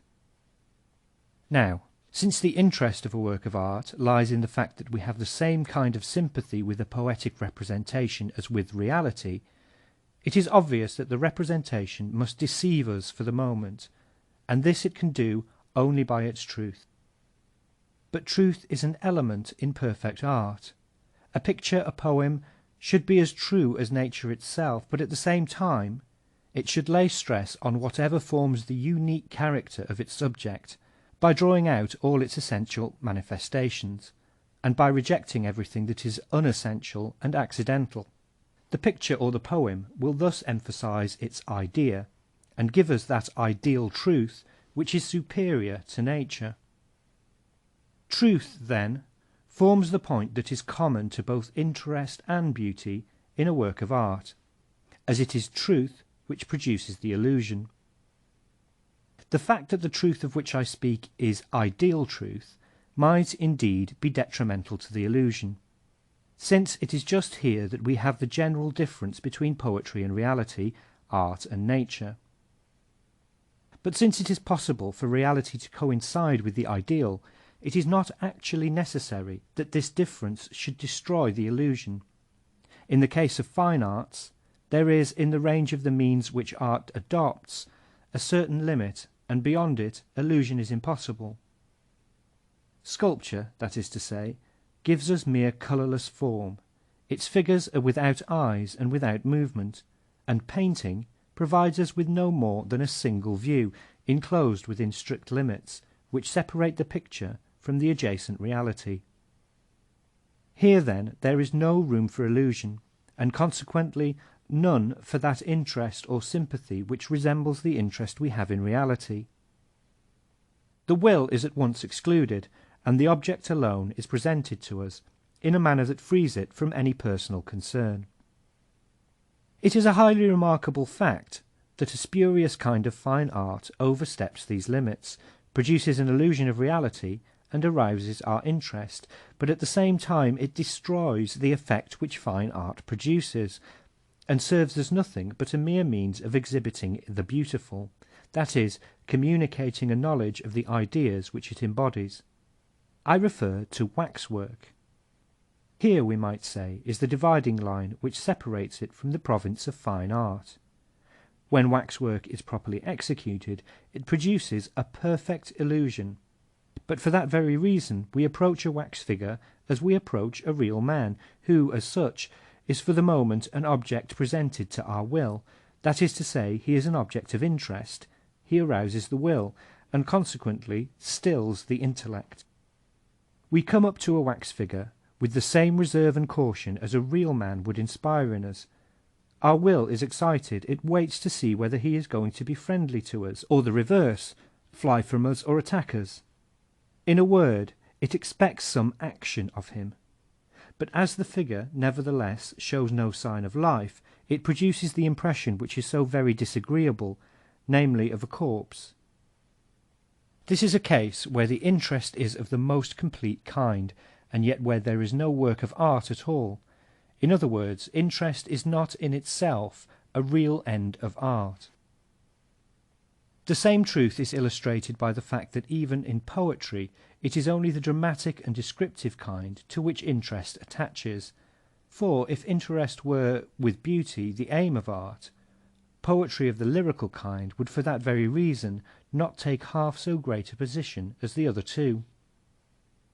In the second place, if interest were a means in the production of beauty, every interesting work would also be beautiful.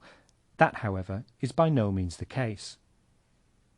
A drama or a novel may often attract us by its interest, and yet be so utterly deficient in any kind of beauty that we are afterwards ashamed of having wasted our time on it. This applies to many a drama which gives no true picture of the real life of man, which contains characters very superficially drawn, or so distorted as to be actually monstrosities, such as are not to be found in nature. But the course of events and the play of the action are so intricate, and we feel so much for the hero in the situation in which he is placed, that we are not content until we see the knot untangled and the hero rescued. The action is so cleverly governed and guided in its course that we remain in a state of constant curiosity as to what is going to happen, and we are utterly unable to form a guess, so that between eagerness and surprise our interest is kept active, and as we are pleasantly entertained we do not notice the lapse of time. Most of Kotzebue's plays are of this character, for the mob is the right thing. It looks for amusement, something to pass the time, not for intellectual perception. Beauty is an affair of such perception, hence sensibility to beauty varies as much as the intellectual faculties themselves. For the inner truth of a representation, and its correspondence with the real nature of humanity, the mob has no sense at all. What is flat and superficial it can grasp, but the depths of human nature are opened to it in vain. It is also to be observed that dramatic representations which depend for their value on their interest lose by repetition, because they are no longer able to arouse curiosity as to their course, since it is already known. To see them often makes them stale and tedious. On the other hand, works of which the value lies in their beauty gain by repetition, as they are then more and more understood.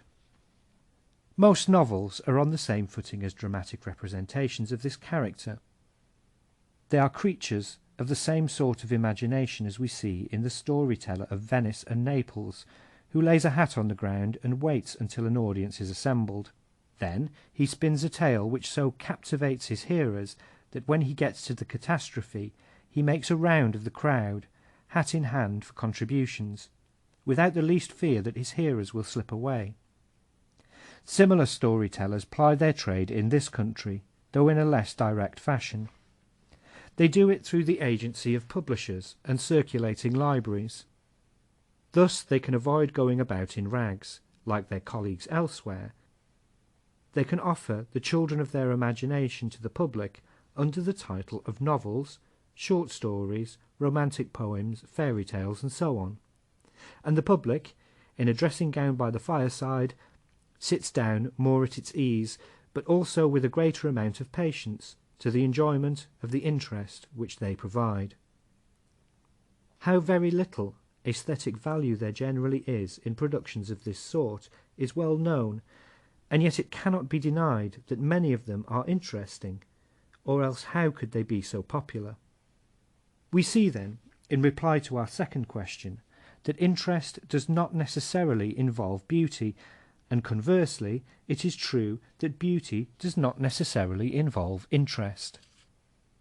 Significant characters may be represented that open up the depths of human nature, and it may be all expressed in actions and sufferings of an exceptional kind, so that the real nature of humanity and the world may stand forth in the picture in the clearest and most forcible lines.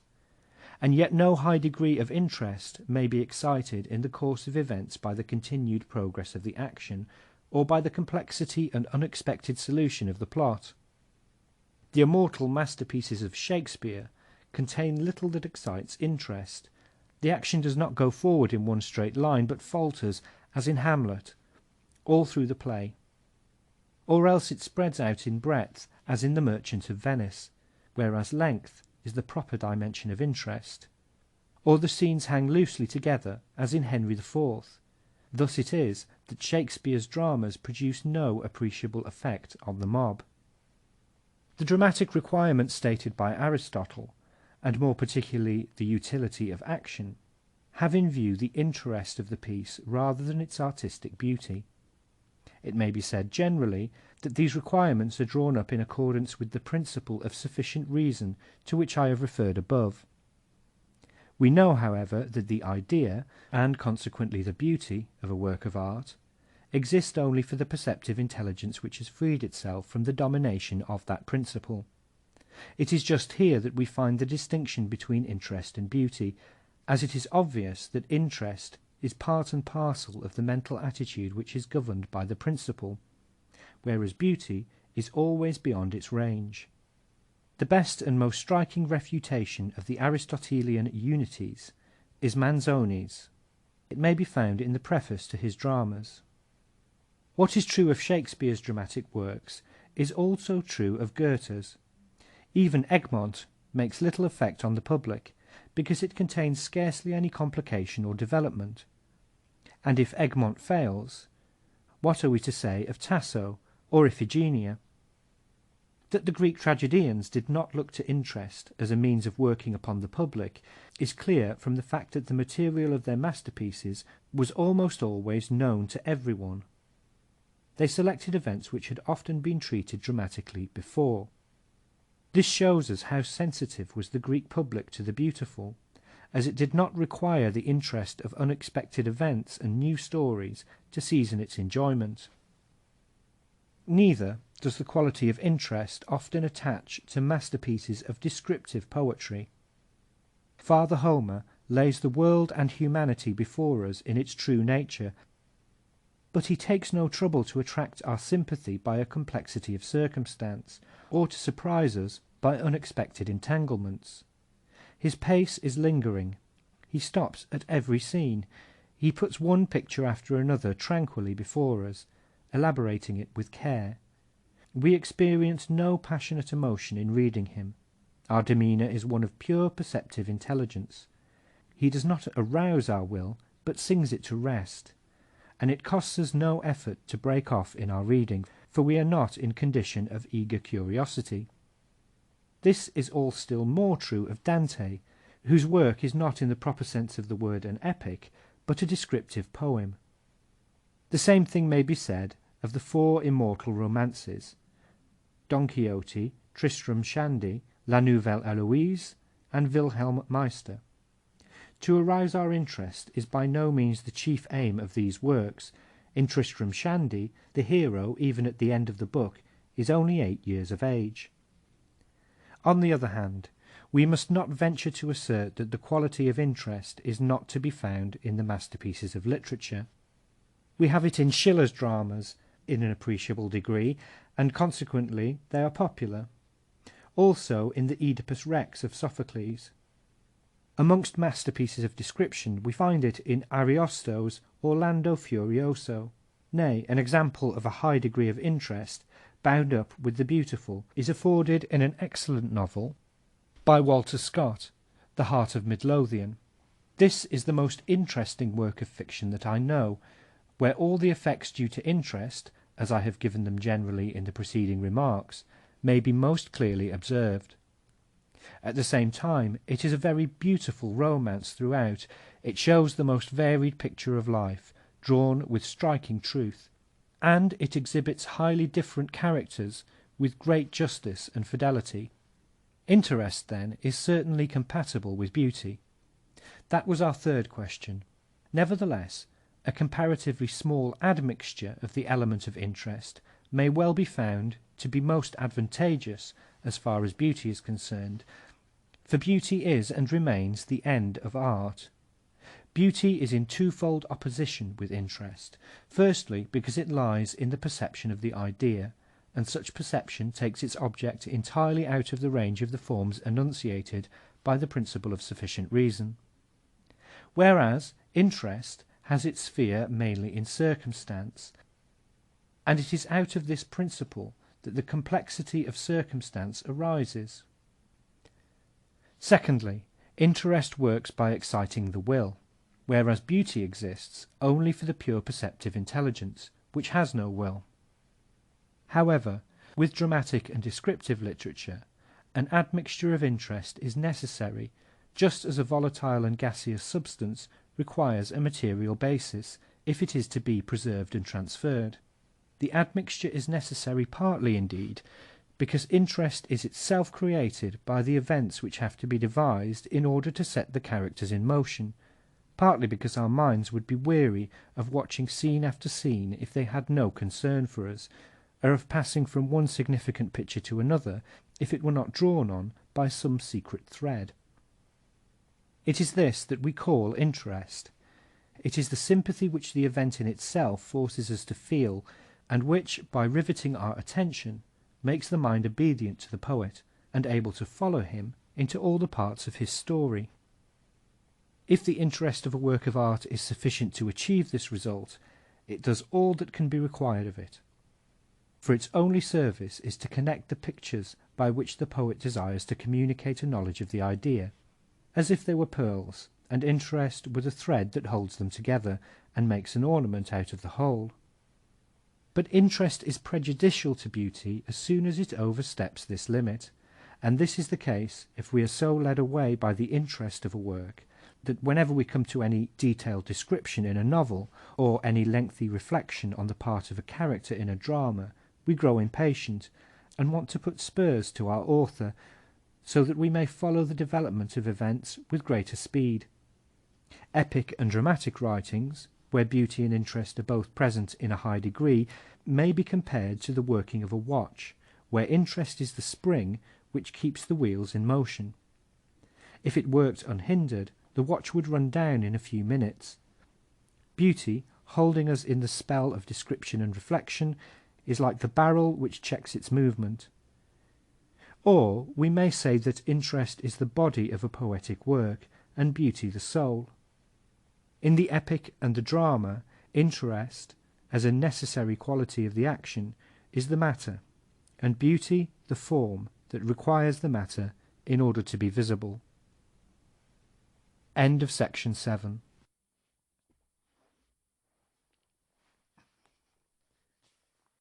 Section 8 of The Art of Controversy by Arthur Schopenhauer.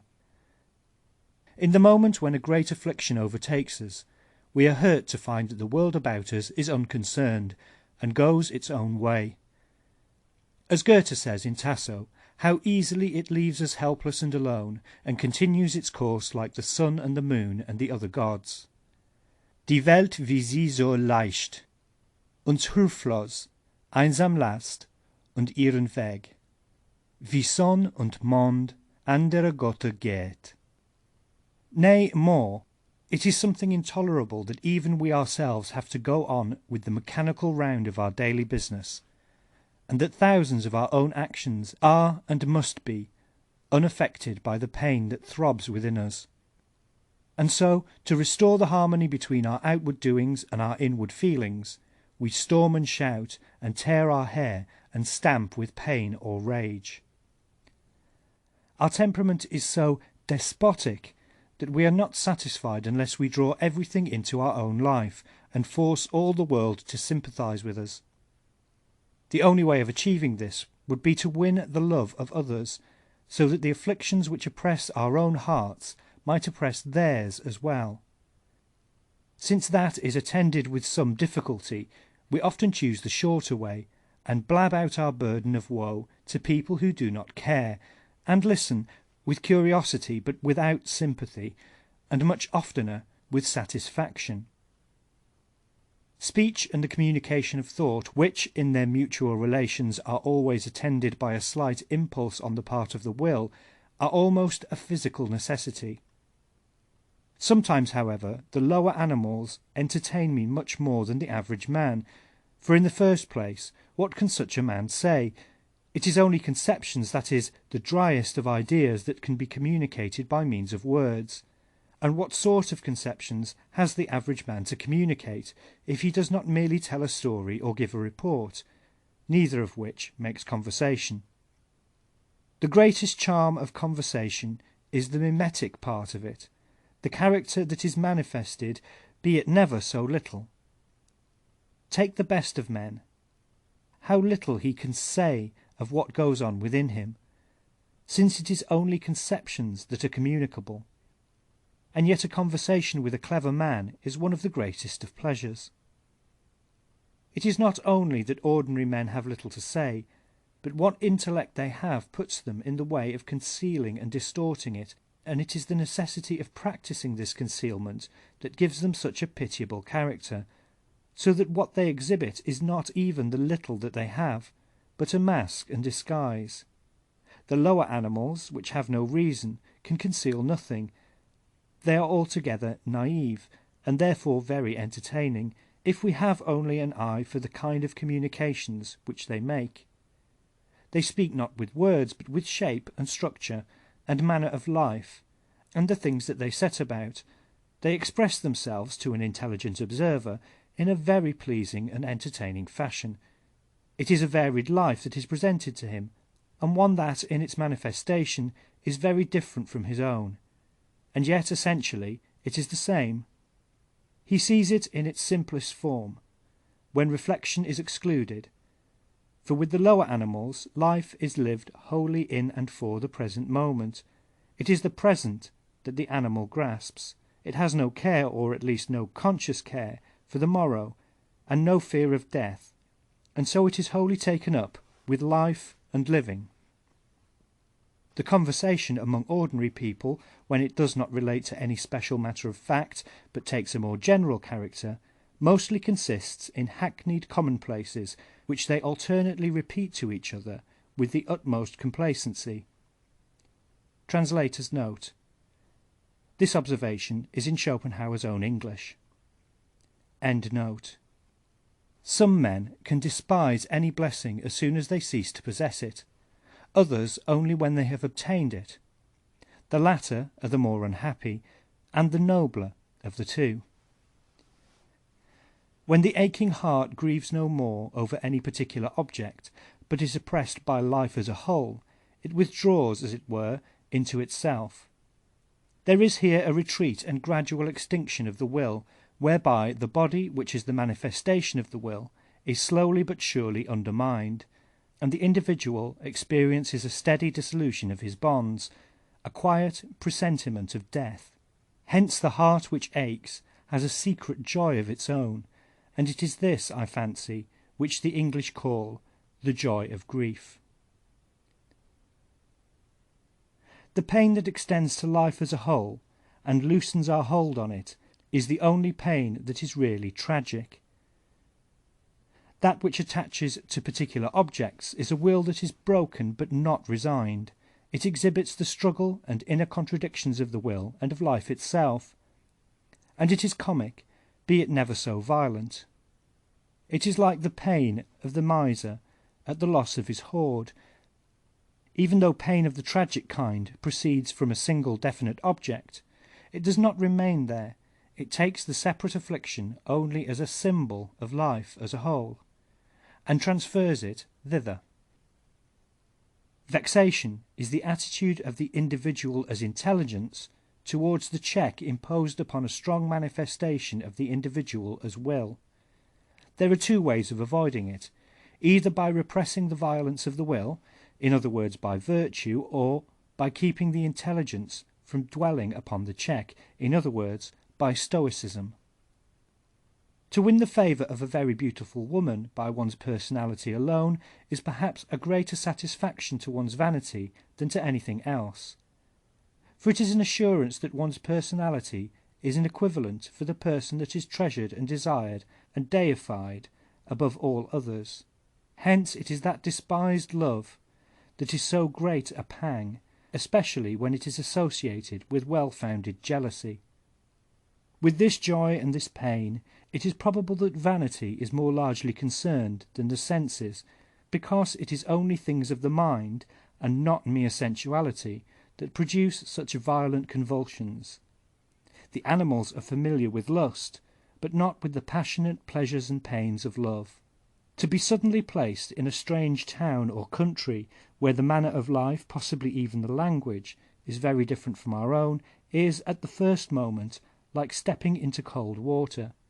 We are brought into sudden contact with a new temperature, and we feel a powerful and superior influence from without, which affects us uncomfortably.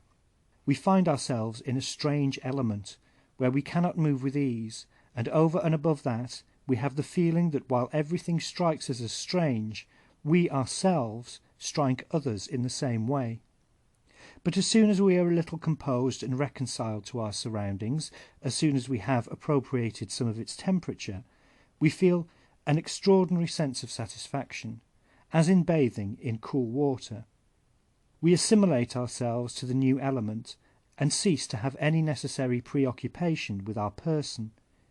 We devote our attention undisturbed to our environment, to which we now feel ourselves superior by being able to view it in an objective and disinterested fashion, instead of being oppressed by it as before. When we are on a journey and all kinds of remarkable objects press themselves on our attention, the intellectual food which we receive is often so large in amount that we have no time for digestion, and we regret that the impressions which succeed one another so quickly leave no permanent trace. But at bottom it is the same with travelling as with reading. How often do we complain that we cannot remember 1/1000th of what we read? In both cases, however, we may console ourselves with the reflection that the things we see and read make an impression on the mind before they are forgotten, and so contribute to its formation and nurture, while that which we only remember does no more than stuff it and puff it out, filling up its hollows with matter that will always be strange to it, and leaving it, in itself, a blank. It is the very many and varied forms in which human life is presented to us on our travels that makes them entertaining, but we never see more than its outside, such as is everywhere open to public view and accessible to strangers. On the other hand, human life is on its inside, the heart and centre, where it lives and moves and shows its character, and in particular that part of the inner side which could be seen at home amongst our relatives is not seen. We have exchanged it for the outer side. That is why on our travels we see the world like a painted landscape, with a very wide horizon but no foreground, and why in time we get tired of it. One man is more concerned with the impression which he makes upon the rest of mankind, another with the impression which the rest of mankind makes upon him. The disposition of the one is subjective, of the other objective. The one is, in the whole of his existence, more in the nature of an idea which is merely presented, the other more of the being who presents it. A woman, with certain exceptions which need not be mentioned, will not take the first step with a man, for in spite of all the beauty she may have, she risks a refusal. A man may be ill in mind or body, or busy or gloomy, and so not care for advances, and a refusal would be a blow to her vanity. But as soon as he takes the first step and helps her over this danger, he stands on a footing of equality with her, and will generally find her quite tractable. The praise with which many men speak of their wives is really given to their own judgment in selecting them. This arises, perhaps, from a feeling of the truth of the saying that a man shows what he is by the way in which he dies, and by the choice of his wife. If education or warning were of any avail, how could Seneca's pupil be a Nero? The Pythagorean principle that like is known only by like is in many respects a true one. Footnote: see Porphyry, De Vita Pythagorae. End footnote. It explains how it is that every man understands his fellow only in so far as he resembles him, or at least is of a similar character. What one man is quite sure of perceiving in another is that which is common to all, namely the vulgar, petty, or mean elements of our nature. Here every man has a perfect understanding of his fellows, but the advantage which one man has over another does not exist for the other, who, be the talents in question as extraordinary as they may, will never see anything beyond what he possesses himself, for the very good reason that this is all he wants to see. If there is anything on which he is in doubt, it will give him a vague sense of fear mixed with pique, because it passes his comprehension, and therefore is uncongenial to him. This is why it is mind alone that understands mind, why works of genius are wholly understood and valued only by a man of genius, and why it must necessarily be a long time before they indirectly attract attention at the hands of the crowd, for whom they will never, in any true sense, exist. This, too, is why one man will look another in the face with the impudent assurance that he will never see anything but a miserable resemblance of himself, and this is just what he will see, as he cannot grasp anything beyond it. Hence the bold way in which one man will contradict another. Finally, it is for the same reason that great superiority of mind isolates a man, and that those of high gifts keep themselves aloof from the vulgar, and that means everyone. For if they mingle with the crowd, they can communicate only such parts of them as they share with the crowd, and so make themselves common. Nay, even though they possess some well-founded and authoritative reputation amongst the crowd, they are not long in losing it, together with any personal weight it may give them, since all are blind to the qualities on which it is based, but have their eyes open to anything that is vulgar and common to themselves. They soon discover the truth of the Arabian proverb, "Joke with a slave, and he'll show you his heels." It also follows that a man of high gifts, in his intercourse with others, must always reflect that the best part of him is out of sight in the clouds, so that if he desires to know accurately how much he can be to anyone else, he has only to consider how much the man in question is to him. This, as a rule, is precious little, and therefore he is uncongenial to the other as the other to him. Goethe says somewhere that man is not without a vein of veneration. To satisfy this impulse to venerate, even in those who have no sense for what is really worthy, substitutes are provided in the shape of princes and princely families, nobles, titles, orders, and money-bags. Vague longing and boredom are close akin. When a man is dead, we envy him no more, and we only half envy him when he is old. Misanthropy and love of solitude are convertible ideas. In chess, the object of the game, namely to checkmate one's opponent, is of arbitrary adoption. Of the possible means of attaining it, there is a great number, and according as we make a prudent use of them, we arrive at our goal. We enter on the game of our own choice. Nor is it otherwise with human life, only that here the entrance is not of our choosing, but is forced upon us, and the object, which is to live and exist, seems indeed at times as though it were of arbitrary adoption, and that we could, if necessary, relinquish it. Nevertheless, it is, in the strict sense of the word, a natural object, that is to say, we cannot relinquish it without giving up existence itself.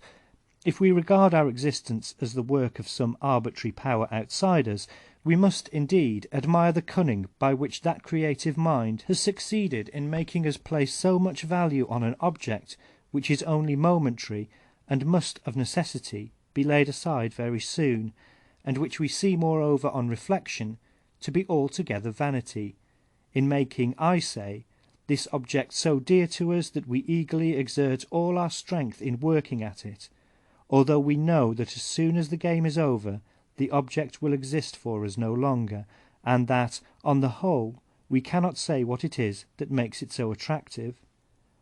Nay, it seems to be an object as arbitrarily adopted as that of checkmating our opponent's king, and nevertheless we are always intent on the means of attaining it, and think and brood over nothing else.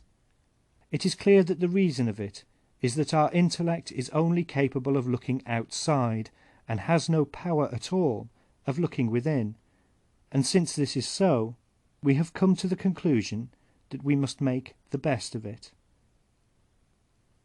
End of section 8.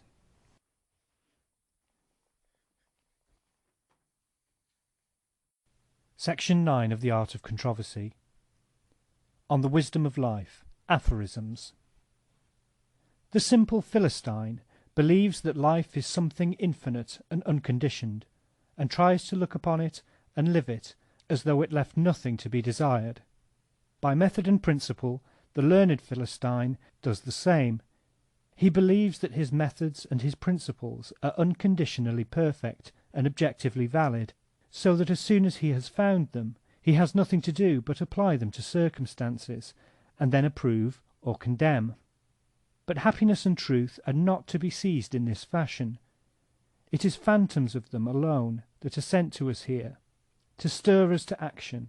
The average man pursues the shadow of happiness with unwearied labour, and the thinker the shadow of truth, and both, though phantoms are all they have, possess in them as much as they can grasp. Life is a language in which certain truths are conveyed to us. Could we learn them in some other way, we should not live. Thus it is that wise sayings and prudential maxims will never make up for the lack of experience, or be a substitute for life itself. Still they are not to be despised, for they too are a part of life. Nay, they should be highly esteemed and regarded as the loose pages which others have copied from the book of truth, as it is imparted by the spirit of the world. But they are pages which must needs be imperfect, and can never replace the real living voice. Still less can this be so, when we reflect that life, or the book of truth, speaks differently to us all. Like the apostles, who preached at Pentecost, and instructed the multitude, appearing to each man to speak in his own tongue. Recognize the truth in yourself, recognize yourself in the truth, and in the same moment you will find, to your astonishment, that the home which you have long been looking for in vain, which has filled your most ardent dreams, is there in its entirety, with every detail of it true, in the very place where you stand. It is there that your heaven touches your earth. What makes us almost inevitably ridiculous is our serious way of treating the passing moment, as though it necessarily had all the importance which it seems to have. It is only a few great minds that are above this weakness, and, instead of being laughed at, have come to laugh themselves. The bright and good moments of our life ought to teach us how to act aright when we are melancholy and dull and stupid, by preserving the memory of their results, and the melancholy, dull, and stupid moments should teach us to be modest when we are bright. For we generally value ourselves according to our best and brightest moments, and those in which we are weak and dull and miserable we regard as no proper part of us. To remember them will teach us to be modest, humble, and tolerant. Mark my words once for all, my dear friend, and be clever. Men are entirely self-centered and incapable of looking at things objectively.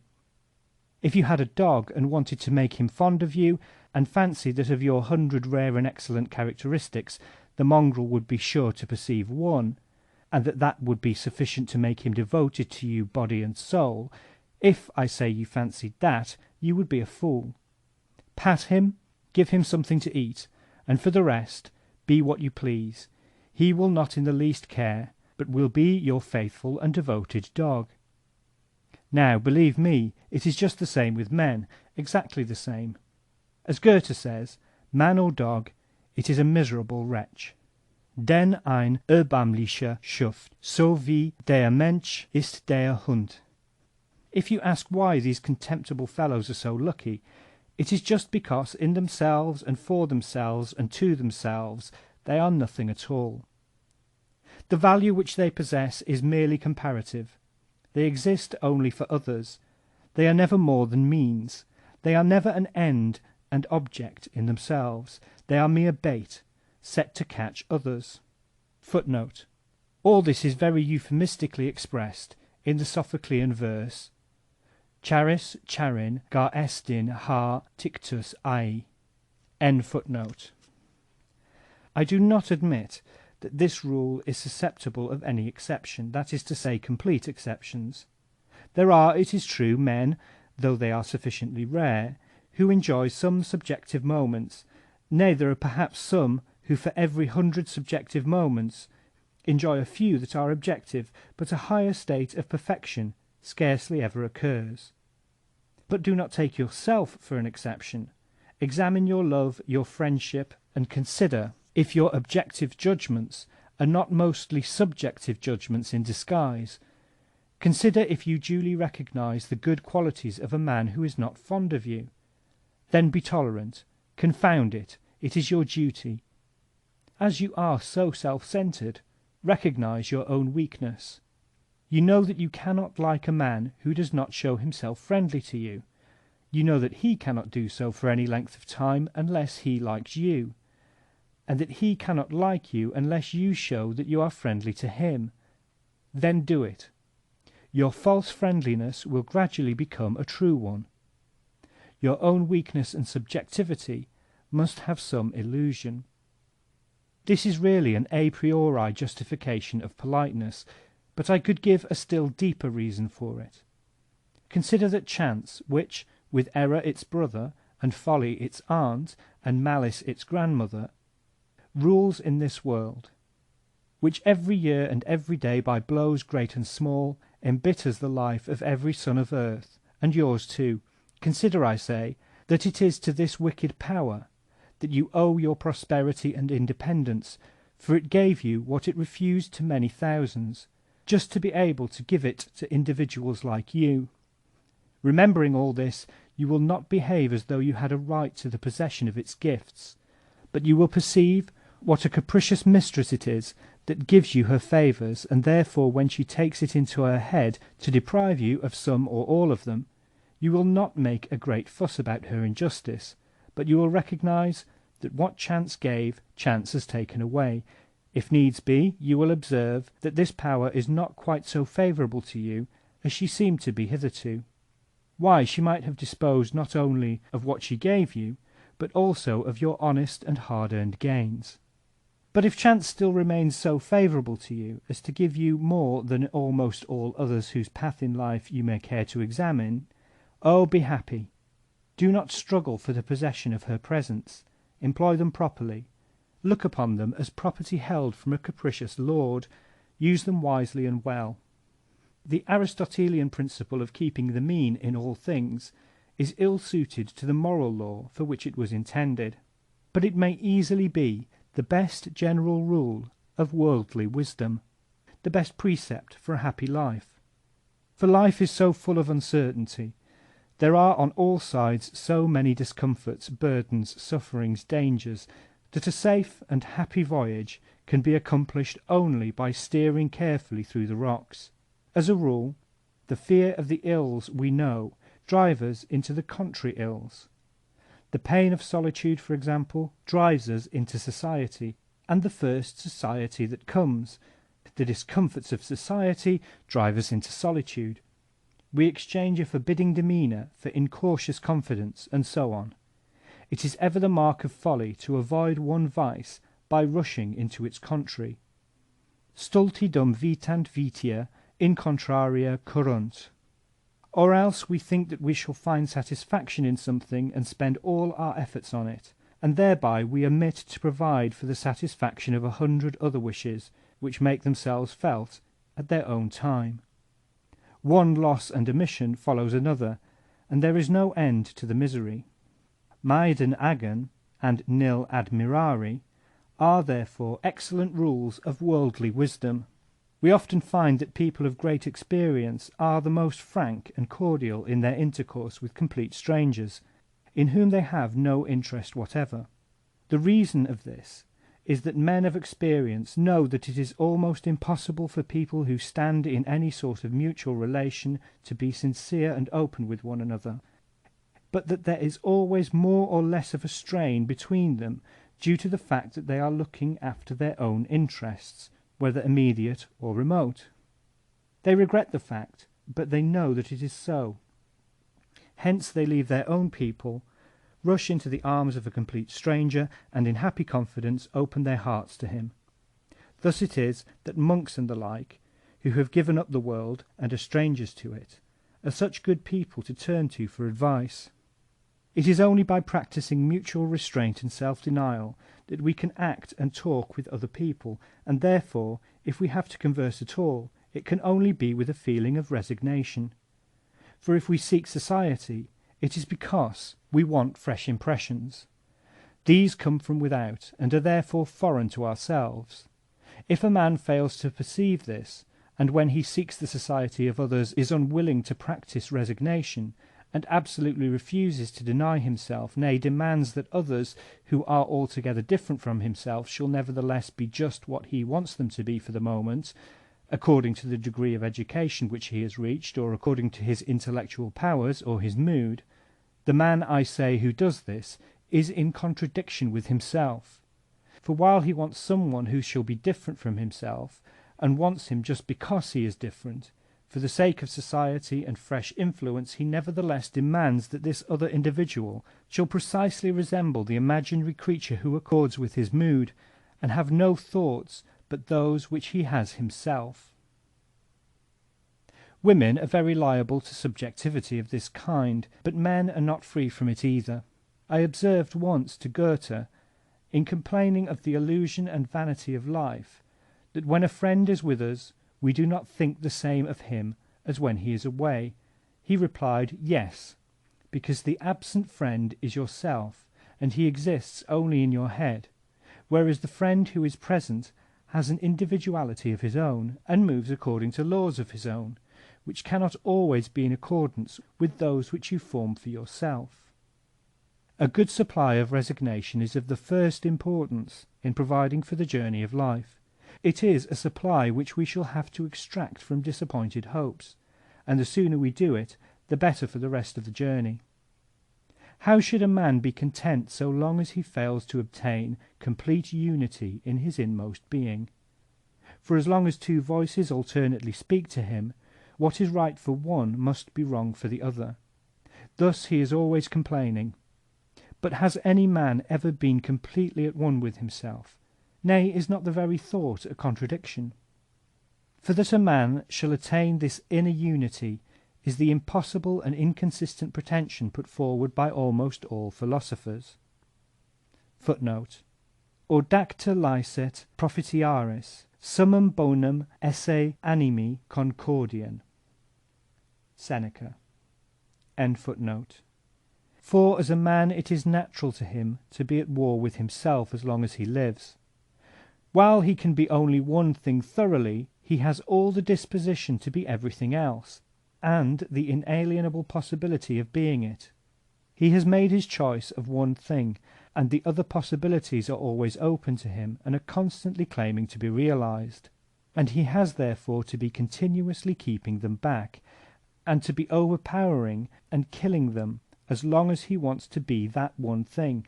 For example, if he wants to think only, and not act and do business, the disposition to the latter is not thereby destroyed all at once, but as long as the thinker lives, he has every hour to keep on killing the acting and pushing man that is within him, always battling with himself, as though he were a monster whose head is no sooner struck off than it grows again. In the same way, if he is resolved to be a saint, he must kill himself, so far as he is a being that enjoys and is given over to pleasure. For such he remains as long as he lives. It is not once for all that he must kill himself, he must keep doing it all his life. If he has resolved upon pleasure, whatever be the way in which it is to be obtained, his lifelong struggle is with a being that desires to be pure and free and holy, for the disposition remains, and he has to kill it every hour. And so on in everything, with infinite modifications. It is now one side of him and now the other that conquers. He himself is the battlefield. If one side of him is continually conquering, the other is continually struggling, for its life is bound up with his own, and as a man he is the possibility of many contradictions. How is inner unity even possible under such circumstances? It exists neither in the saint nor in the sinner, or rather, the truth is that no man is wholly one or the other. For it is men that they have to be, that is, luckless beings, fighters and gladiators in the arena of life. To be sure, the best thing he can do is to recognize which part of him smarts the most under defeat, and let it always gain the victory. This he will always be able to do by the use of his reason, which is an ever-present fund of ideas. Let him resolve of his own free will to undergo the pain which the defeat of the other part involves. This is character. For the battle of life cannot be waged free from all pain. It cannot come to an end without bloodshed, and in any case a man must suffer pain, for he is the conquered as well as the conqueror. Haec est vivendi conditio. The clever man, when he converses, will think less of what he is saying than of the person with whom he is speaking, for then he is sure to say nothing which he will afterwards regret. He is sure not to lay himself open nor to commit an indiscretion, but his conversation will never be particularly interesting. An intellectual man readily does the opposite, and with him the person with whom he converses is often no more than the mere occasion of a monologue, and it often happens that the other then makes up for his subordinate role by lying in wait for the man of intellect and drawing his secrets out of him. Nothing betrays less knowledge of humanity than to support that, if a man has a great many friends, it is a proof of merit and intrinsic value, as though men gave their friendship according to value and merit, as though they were not rather just like dogs, which love the person that pats them and gives them bits of meat, and never trouble themselves about anything else. The man who understands how to pat his fellows best, though they be the nastiest brutes, that's the man who has many friends. It is the converse that is true. Men of great intellectual worth, or still more men of genius, can only have very few friends, for their clear eye soon discovers all defects, and their sense of rectitude is always being outraged afresh by the extent and horror of them. It is only extreme necessity that compels such men not to betray their feelings, or even to stroke the defects as if they were beautiful additions. Personal love, for we are not speaking of the reverence which is gained by authority, cannot be won by a man of genius unless the gods have endowed him with an indestructible cheerfulness of temper, a glance that makes the world look beautiful, or unless he has succeeded by degrees in taking men exactly as they are, that is to say, in making a fool of the fools, as is right and proper. On the heights we must expect to be solitary. Our constant discontent is for the most part rooted in the impulse of self-preservation. This passes into a kind of selfishness, and makes a duty out of the maxim that we should always fix our minds upon what we lack, so that we may endeavour to procure it. Thus it is that we are always intent on finding out what we want, and on thinking of it. But that maxim allows us to overlook undisturbed the things which we already possess, and so, as soon as we have obtained anything, we give it much less attention than before. We seldom think of what we have, but always of what we lack. This maxim of egoism, which has indeed its advantages in procuring the means to the end in view, itself concurrently destroys the ultimate end, namely, contentment. Like the bear in the fable that throws a stone at the hermit to kill the fly on his nose, we ought to wait until need and privation announce themselves, instead of looking for them. Minds that are naturally content do this, while hypochondrists do the reverse. A man's nature is in harmony with itself when he desires to be nothing but what he is, that is to say, when he has attained by experience a knowledge of his strength and of his weakness, instead of playing with false coin, and trying to show a strength which he does not possess. It is a harmony which produces an agreeable and rational character, and for the simple reason that everything which makes the man and gives him his mental and physical qualities is nothing but the manifestation of his will, is in fact what he wills. Therefore it is the greatest of all inconsistencies to wish to be other than we are. People of a strange and curious temperament can be happy only under strange circumstances, such as suit their nature, in the same way as ordinary circumstances suit the ordinary man, and such circumstances can arise only if, in some extraordinary way, they happen to meet with strange people of a character different indeed, but still exactly suited to their own. That is why men of rare or strange qualities are seldom happy. All this pleasure is derived from the use and consciousness of power, and the greatest of pains that a man can feel is to perceive that his powers fail just when he wants to use them. Therefore it will be advantageous for every man to discover what powers he possesses and what powers he lacks. Let him, then, develop the powers in which he is preeminent, and make a strong use of them. Let him pursue the path where they will avail him, and even though he has to conquer his inclinations, let him avoid the path where such powers are requisite as he possesses only in a low degree. In this way he will often have a pleasant consciousness of strength, and seldom a painful consciousness of weakness, and it will go well with him. But if he lets himself be drawn into efforts demanding a kind of strength quite different from that in which he is preeminent, he will experience humiliation, and this is perhaps the most painful feeling with which a man can be afflicted. Yet there are two sides to everything. The man who has insufficient self-confidence in a sphere where he has little power, and is never ready to make a venture, will on the one hand not even learn how to use the little power that he has, and on the other, in a sphere in which he would at least be able to achieve something, there will be a complete absence of effort, and consequently of pleasure. This is always hard to bear, for a man can never draw a complete blank in any department of human welfare without feeling some pain. As a child, one has no conception of the inexorable character of the laws of nature, and the stubborn way in which everything persists in remaining what it is. The child believes that even lifeless things are disposed to yield to it, perhaps because it feels itself one with nature, or from the mere acquaintance with the world believes that nature is disposed to be friendly. Thus it was that when I was a child, and had thrown my shoe into a large vessel full of milk, I was discovered entreating the shoe to jump out. Nor is a child on its guard against animals until it learns that they are ill-natured and spiteful.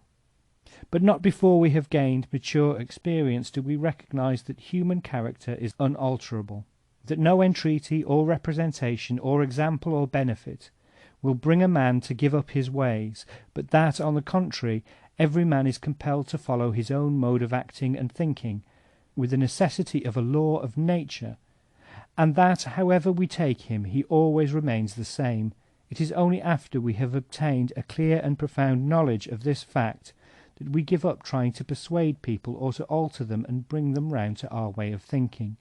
We try to accommodate ourselves to theirs instead, so far as they are indispensable to us, and to keep away from them so far as we cannot possibly agree. Ultimately, we come to perceive that even in matters of mere intellect, although its laws are the same for all, and the subject as opposed to the object of thought does not really enter into individuality, there is nevertheless no certainty that the whole truth of any matter can be communicated to anyone, or that anyone can be persuaded or compelled to assent to it, because, as Bacon says, intellectus humanus luminis sici non est. The light of human intellect is coloured by interest and passion. It is just because all happiness is of a negative character that, when we succeed in being perfectly at our ease, we are not properly conscious of it. Everything seems to pass us, softly and gently, and hardly to touch us until the moment is over, and then it is the positive feeling of something lacking that tells us of the happiness which has vanished. It is then that we observe that we have failed to hold it fast, and we suffer the pangs of self-reproach as well as of privation. Every happiness that a man enjoys, and almost every friendship that he cherishes, rest upon illusion. For as a rule, with increase of knowledge, they are bound to vanish. Nevertheless, here as everywhere, a man should courageously pursue truth, and never weary of striving to settle accounts with himself and the world. No matter what happens to the right or to the left of him, be it a chimera or fancy that makes him happy, let him take heart and go on, with no fear of the desert which widens to his view. Of one thing only must he be quite certain, that under no circumstances will he discover any lack of worth in himself when the veil is raised. The sight of it would be the gorgon that would kill him. Therefore, if he wants to remain undeceived, let him in his inmost being feel his own worth. For to feel the lack of it is not merely the greatest, but also the only true affliction. All other sufferings of the mind may not only be healed, but may be immediately relieved by the secure consciousness of worth. The man who is assured of it can sit down quietly under sufferings that would otherwise bring him to despair, and though he has no pleasures, no joys, and no friends, he can rest in and on himself, so powerful is the comfort to be derived from a vivid consciousness of this advantage, a comfort to be preferred to every other earthly blessing. Contrarily, nothing in the world can relieve a man who knows his own worthlessness. All that he can do is to conceal it by deceiving people or deafening them with his noise, but neither expedient will serve him very long. We must always try to preserve large views. If we are arrested by details, we shall get confused and see things awry. The success or the failures of the moment and the impression that they make should count for nothing. Translator's note: Schopenhauer, for some reason that is not apparent, wrote this remark in French. End note. How difficult it is to learn to understand oneself and clearly to recognize what it is that one wants before anything else. What it is, therefore, that is most immediately necessary to our happiness, then what comes next, and what takes the third and the fourth place, and so on. Yet without this knowledge our life is planless, like a captain without a compass.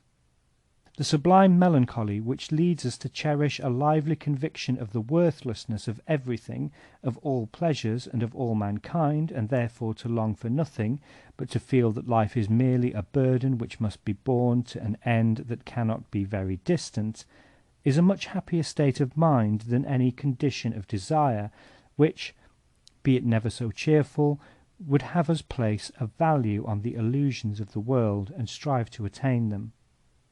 This is a fact which we learn from experience, and it is clear a priori that one of these is a condition of illusion and the other of knowledge. Whether it is better to marry or not to marry is a question which in very many cases amounts to this: Are the cares of love more endurable than the anxieties of a livelihood? Marriage is a trap which nature sets for us. Translator's note. Also in French. End note. Poets and philosophers who are married men incur by that very fact the suspicion that they are looking to their own welfare and not to the interests of science and art. Habit is everything, hence to be calm and unruffled is merely to anticipate a habit, and it is a great advantage not to need to form it. Quote, "Personality is the element of the greatest happiness." End quote. Since pain and boredom are the two chief enemies of human happiness, nature has provided our personality with a protection against both. We can ward off pain, which is more often of the mind than of the body, by cheerfulness, and boredom by intelligence. But neither of these is akin to the other, nay, in any high degree they are perhaps incompatible.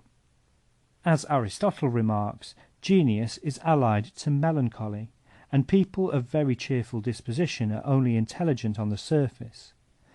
The better, therefore, anyone is, by nature, armed against one of these evils, the worse, as a rule, is he armed against the other. There is no human life that is free from pain and boredom, and it is a special favour on the part of fate if a man is chiefly exposed to the evil against which nature has armed him the better, if fate, that is, sends a great deal of pain where there is a very cheerful temper in which to bear it, and much leisure where there is much intelligence, but not vice versa. For if a man is intelligent, he feels pain doubly or trebly, and a cheerful but unintellectual temper finds solitude and unoccupied leisure altogether unendurable. In the sphere of thought, absurdity and perversity remain the masters of this world, and their dominion is suspended only for brief periods. Nor is it otherwise in art, for their genuine work, seldom found and still more seldom appreciated, is again and again driven out by dullness, insipidity, and affectation. It is just the same in the sphere of action. Most men, says Bias, are bad. Virtue is a stranger in this world, and boundless egoism, cunning, and malice are always the order of the day. It is wrong to deceive the young on this point, for it will only make them feel later on that their teachers were the first to deceive them. If the object is to render the pupil a better man by telling him that others are excellent, it fails, and it would be more to the purpose to say, most men are bad, it is for you to be better. In this way he would, at least, be sent out into the world armed with a shrewd foresight, instead of having to be convinced by bitter experience that his teachers were wrong. All ignorance is dangerous, and most errors must be dearly paid, and good luck must he have that carries unchastised an error in his head unto his death. Translator's note. This again is in Schopenhauer's own English. End note. Every piece of success has a doubly beneficial effect upon us when, apart from the special and material advantage which it brings, it is accompanied by the enlivening assurance that the world, fate, or the demon within, does not mean so badly with us, nor is so opposed to our prosperity as we had fancied, when, in fine, it restores our courage to live. Similarly, every misfortune or defeat has, in the contrary sense, an effect that is doubly depressing. If we were not all of us exaggeratedly interested in ourselves, life would be so uninteresting that no one could endure it. Everywhere in the world, and under all circumstances, it is only by force that anything can be done, but power is mostly in bad hands, because baseness is everywhere in a fearful majority. Why should it be folly to be always intent on getting the greatest possible enjoyment out of the moment, which is our only sure possession? Our whole life is no more than a magnified present, and in itself as fleeting. As a consequence of his individuality and the position in which he is placed, everyone without exception lives in a certain state of limitation, both as regards his ideas and the opinions which he forms. Another man is also limited, though not in the same way, but should he succeed in comprehending the other's limitation, he can confuse and abash him, and put him to shame by making him feel what his limitation is, even though the other be far and away his superior. Shrewd people often employ this circumstance to obtain a false and momentary advantage. The only genuine superiority is that of the mind and character. All other kinds are fictitious, affected, false, and it is good to make them feel that it is so when they try to show off before the superiority that is true. Translator's note. In the original, this also is in French. End note. All the world's a stage, and all the men and women merely players. Exactly. Independently of what a man really is in himself, he has a part to play which fate has imposed upon him from without by determining his rank, education, and circumstances. The most immediate application of this truth appears to me to be that in life, as on the stage, we must distinguish between the actor and his part. Distinguish, that is, the man in himself from his position and reputation, from the part which rank and circumstances have imposed upon him. How often it is that the worst actor plays the king, and the best the beggar. This may happen in life too, and a man must be very crude to confuse the actor with his part. Our life is so poor that none of the treasures of the world can make it rich, for the sources of enjoyment are soon found to be all very scanty, and it is in vain that we look for one that will always flow. Therefore, as regards our own welfare, there are only two ways in which we can use wealth.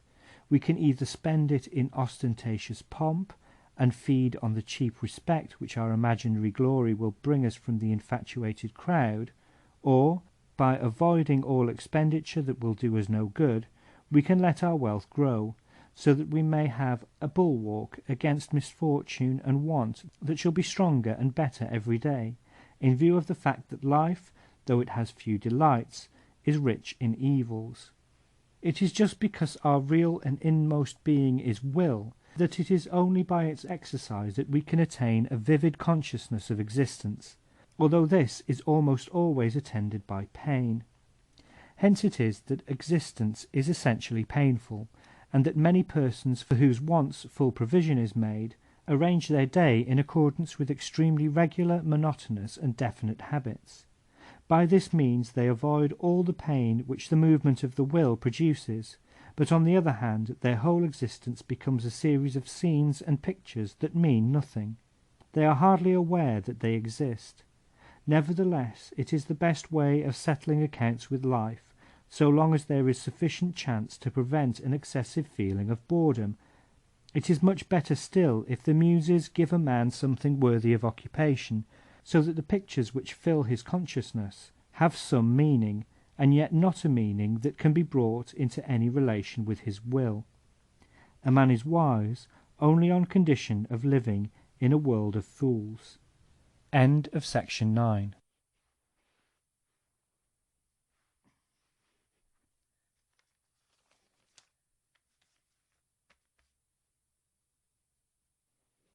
Section 10 of The Art of Controversy by Arthur Schopenhauer. Section 10. Genius and Virtue. When I think, it is the spirit of the world which is striving to express its thought. It is nature which is trying to know and fathom itself.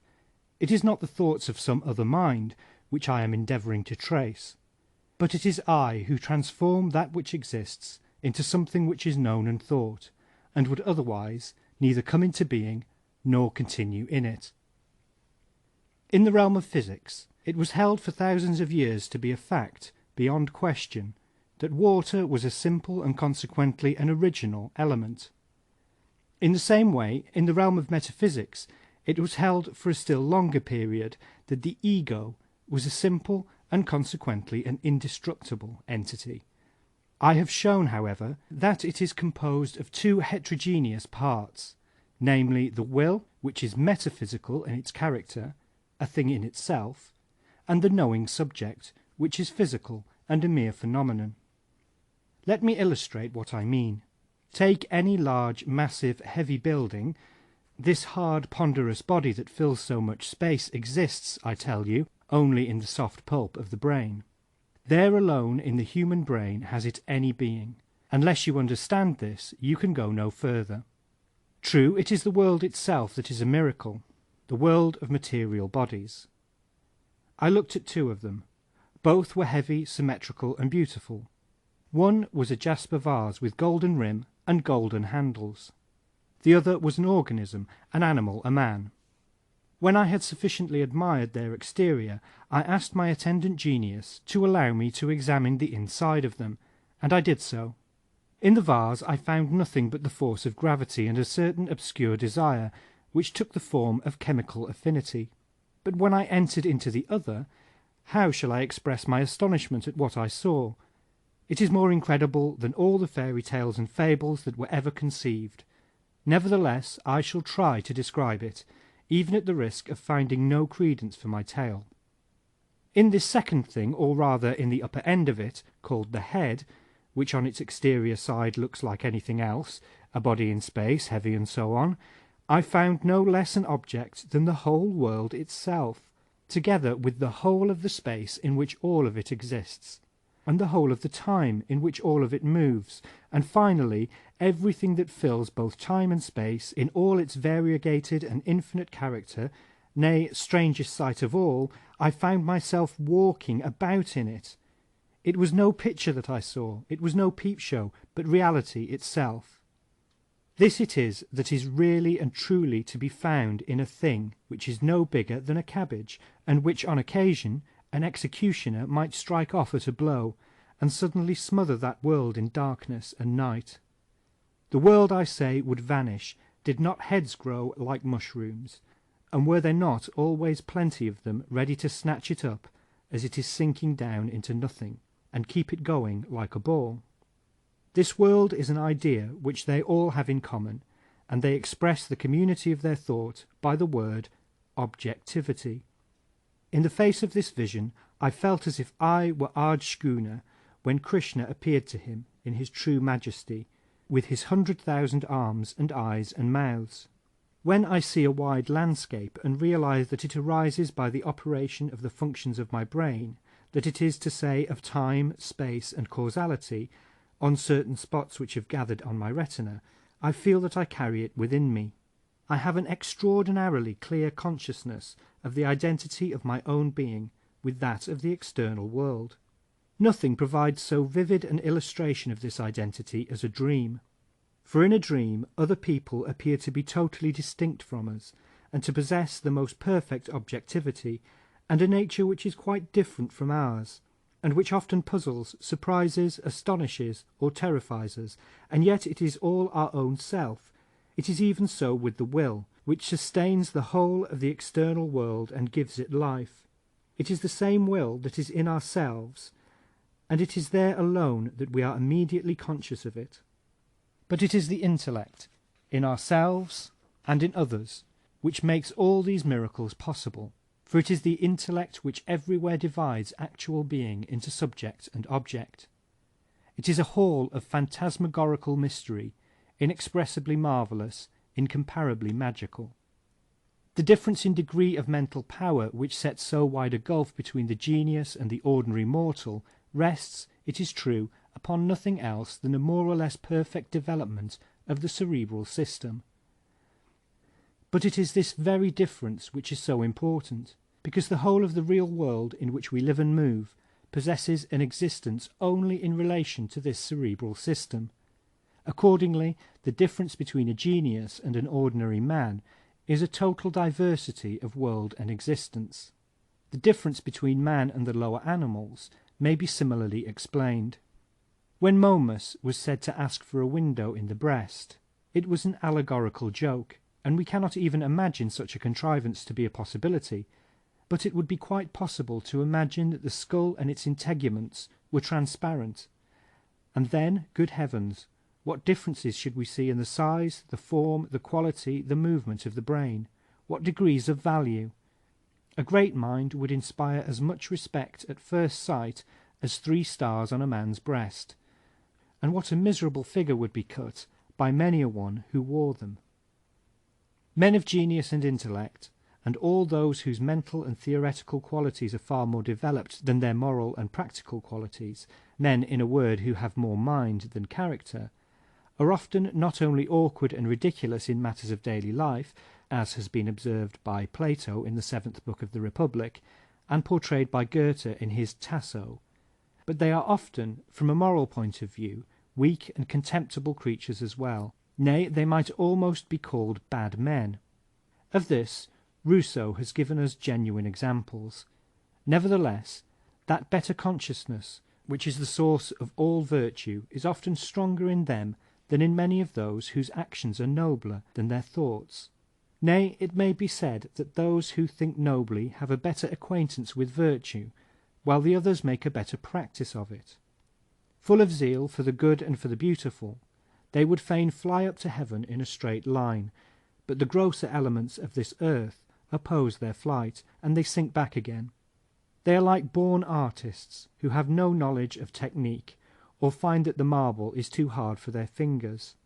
Many a man who has much less enthusiasm for the good, and a far shallower acquaintance with its depths, makes a better thing of it in practice. He looks down upon the noble thinkers with contempt, and he has a right to do it. Nevertheless, he does not understand them, and they despise him in their turn, and not unjustly. They are to blame, for every living man has, by the fact of his living, signed the conditions of life. But they are still more to be pitied.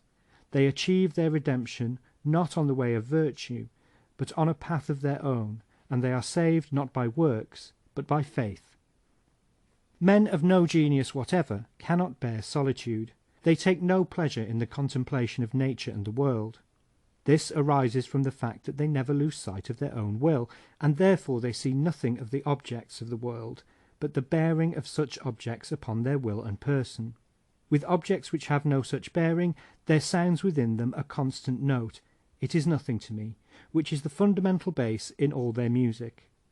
Thus all things seem to them to wear a bleak, gloomy, strange, hostile aspect. It is only for their will that they seem to have any perceptive faculties at all, and it is in fact only a moral and not a theoretical tendency, only a moral and not an intellectual value that their life possesses. The lower animals bend their heads to the ground, because all that they want to see is what touches their welfare, and they can never come to contemplate things from a really objective point of view. It is very seldom that unintellectual men make a true use of their erect position, and then it is only when they are moved by some intellectual influence outside them. The man of intellect or genius, on the other hand, has more of the character of the eternal subject that knows than of the finite subject that wills. His knowledge is not quite engrossed and captivated by his will, but passes beyond it. He is the son, not of the bondwoman, but of the free. It is not only a moral, but also a theoretical tendency that is evidenced in his life. Nay, it might perhaps be said that to a certain extent he is beyond morality. Of great villainy he is totally incapable, and his conscience is less oppressed by ordinary sin than the conscience of the ordinary man, because life, as it were, is a game, and he sees through it. The relation between genius and virtue is determined by the following considerations. Vice is an impulse of the will so violent in its demands that it affirms its own life by denying the life of others. The only kind of knowledge that is useful to the will is the knowledge that a given effect is produced by a certain cause. Genius itself is a kind of knowledge, namely of ideas, and it is a knowledge which is unconcerned with any principle of causation. The man who is devoted to knowledge of this character is not employed in the business of the will. Nay, every man who is devoted to the purely objective contemplation of the world, and it is this that is meant by the knowledge of ideas, completely loses sight of his will and its objects, and pays no further regard to the interests of his own person, but becomes a pure intelligence, free of any admixture of will. Where, then, devotion to the intellect predominates over concern for the will and its objects, it shows that the man's will is not the principal element in his being, but that in proportion to his intelligence it is weak. Violent desire, which is the root of all vice, never allows a man to arrive at the pure and disinterested contemplation of the world, free from any relation to the will, such as constitutes the quality of genius. But here the intelligence remains the constant slave of the will. Since genius consists in the perception of ideas, and men of genius contemplate their object, it may be said that it is only the eye which is any real evidence of genius, for the contemplative gaze has something steady and vivid about it, and with the eye of genius it is often the case, as with Goethe, that the white membrane over the pupil is visible. With violent, passionate men the same thing may also happen, but it arises from a different cause, and may be easily distinguished by the fact that the eyes roll. Men of no genius at all have no interest in the idea expressed by an object, but only in the relations in which that object stands to others, and finally to their own person. Thus it is that they never indulge in contemplation, or are soon done with it, and rarely fix their eyes long upon an object, and so their eyes do not wear the mark of genius, which I have described. Nay, the regular Philistine does the direct opposite of contemplating. He spies. If he looks at anything, it is to pry into it, as may be specially observed when he screws up his eyes, which he frequently does, in order to see the clearer. Certainly no real man of genius ever does this, at least habitually, even though he is short-sighted. What I have said will sufficiently illustrate the conflict between genius and vice. It may be, however, nay, it is often the case, that genius is attended by a strong will, and as little as men of genius were ever consummate rascals, were they ever perhaps perfect saints either. Let me explain. Virtue is not exactly a positive weakness of the will, it is rather an intentional restraint imposed upon its violence through a knowledge of it in its inmost being as manifested in the world. This knowledge of the world, the inmost being of which is communicable only in ideas, is common both to the genius and to the saint. The distinction between the two is that the genius reveals his knowledge by rendering it in some form of his own choice, and the product is art. For this, the saint as such possesses no direct faculty. He makes an immediate application of his knowledge to his own will, which is thus led into a denial of the world. With the saint, knowledge is only a means to an end, whereas the genius remains at the stage of knowledge, and has his pleasure in it, and reveals it by rendering what he knows in his art. In the hierarchy of physical organization, strength of will is attended by a corresponding growth in the intelligent faculties. A high degree of knowledge, such as exists in the genius, presupposes a powerful will, though at the same time a will that is subordinate to the intellect. In other words, both the intellect and the will are strong, but the intellect is the stronger of the two. Unless, as happens in the case of the saint, the intellect is at once applied to the will, or, as in the case of the artist, it finds its pleasure in a reproduction of itself, the will remains untamed. Any strength that it may lose due to the predominance of pure objective intelligence, which is concerned with the contemplation of ideas, and is not, as in the case of the common or the bad man, wholly occupied with the objects of the will.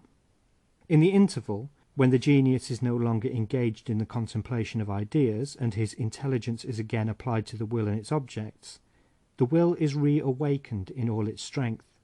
Thus it is that men of genius often have very violent desires, and are addicted to sensual pleasure and to anger. Great crimes, however, they do not commit, because when the opportunity of them offers, they recognize their idea, and see it very vividly and clearly. Their intelligence is thus directed to the idea, and so gains the predominance over the will, and turns its course, as with the saint, and the crime is uncommitted. The genius, then, always participates to some degree in the characteristics of the saint, as he is a man of the same qualification, and contrarily, the saint always participates to some degree in the characteristics of the genius. The good-natured character, which is common, is to be distinguished from the saintly by the fact that it consists in a weakness of will, with a somewhat less marked weakness of intellect. A lower degree of the knowledge of the world as revealed in ideas here suffices to check and control a will that is weak in itself. Genius and sanctity are far removed from good nature, which is essentially weak in all its manifestations. Apart from all that I have said, so much at least is clear. What appears under the forms of time, space, and causality, and vanishes again, and in reality is nothing, and reveals its nothingness by death, this vicious and fatal appearance is the will.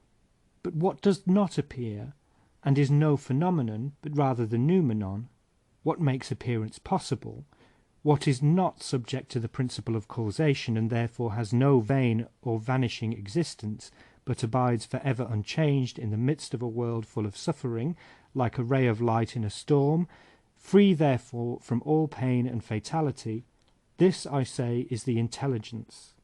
The man who is more intelligence than will is thereby delivered, in respect of the greatest part of him, from nothingness and death, and such a man is in his nature a genius.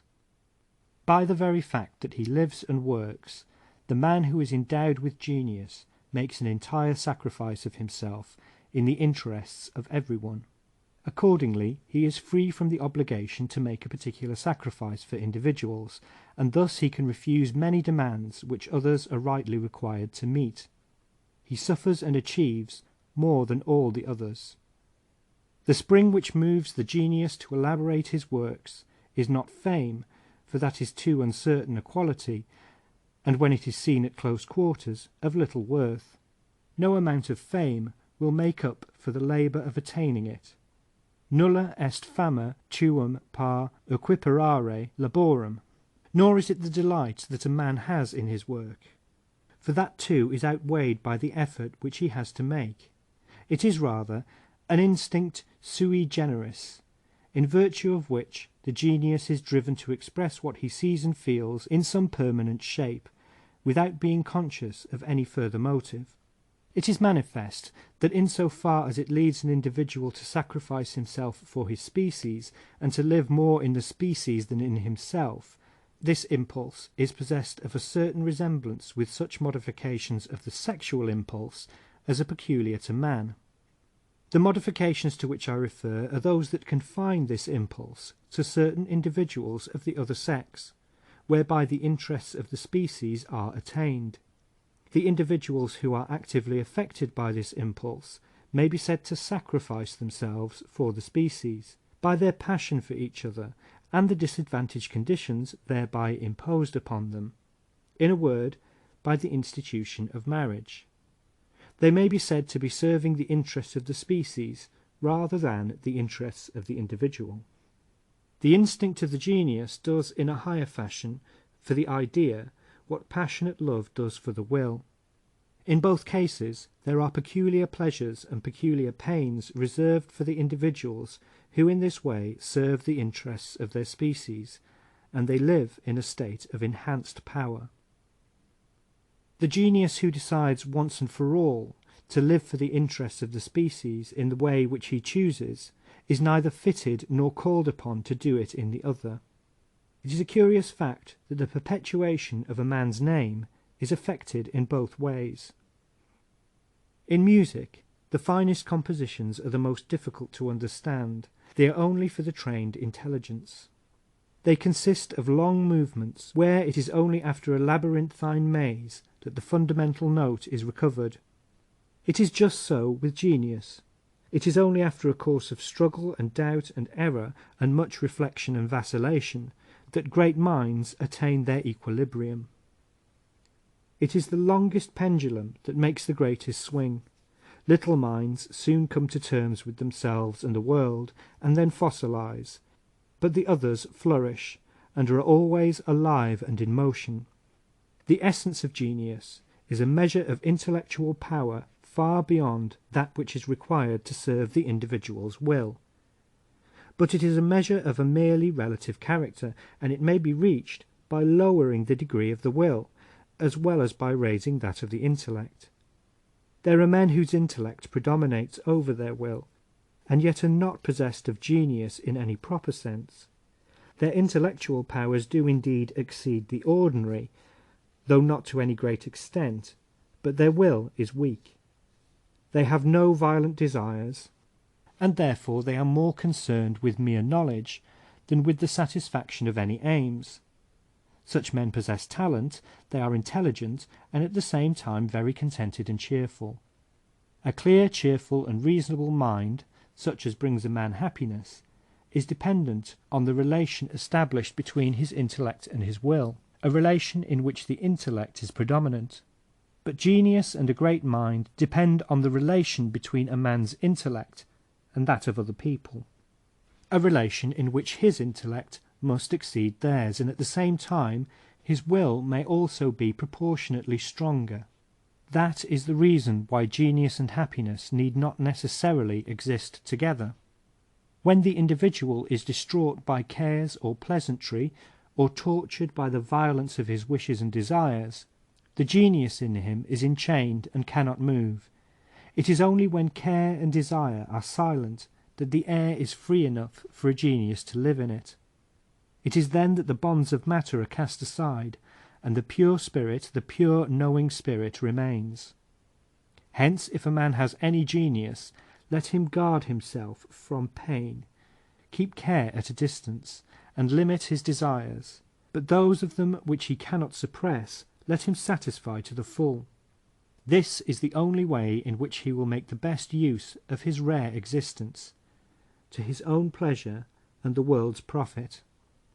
To fight with need and care or desires, the satisfaction of which is refused and forbidden, is good enough work for those who, were they free of, would have to fight with boredom, and so take to bad practices, but not for the man whose time, if well used, will bear fruit for centuries to come. As Diderot says, he is not merely a moral being. Mechanical laws do not apply in the sphere of chemistry, nor do chemical laws in the sphere in which organic life is kindled. In the same way, the rules which avail for ordinary men will not do for the exceptions, nor will their pleasures either. It is a persistent, uninterrupted activity that constitutes the superior mind. The object to which this activity is directed is a matter of subordinate importance. It has no essential bearing on the superiority in question, but only on the individual who possesses it. All that education can do is to determine the direction which this activity shall take, and that is the reason why a man's nature is so much more important than his education. For education is to natural faculty what a wax nose is to the real one, or what the moon and the planets are to the sun. In virtue of his education, a man says not what he thinks himself, but what others have thought, and he has learned as a matter of training, and what he does is not what he wants, but what he has been accustomed to. The lower animals perform many intelligent functions much better than man, for instance, the finding of their way back to the place from which they came, the recognition of individuals, and so on. In the same way, there are many occasions in real life to which the genius is incomparably less equal and fitted than the ordinary man, nay, more. Just as animals never commit a folly in the strict sense of the word, so the average man is not exposed to folly in the same degree as the genius. The average man is wholly relegated to the sphere of being.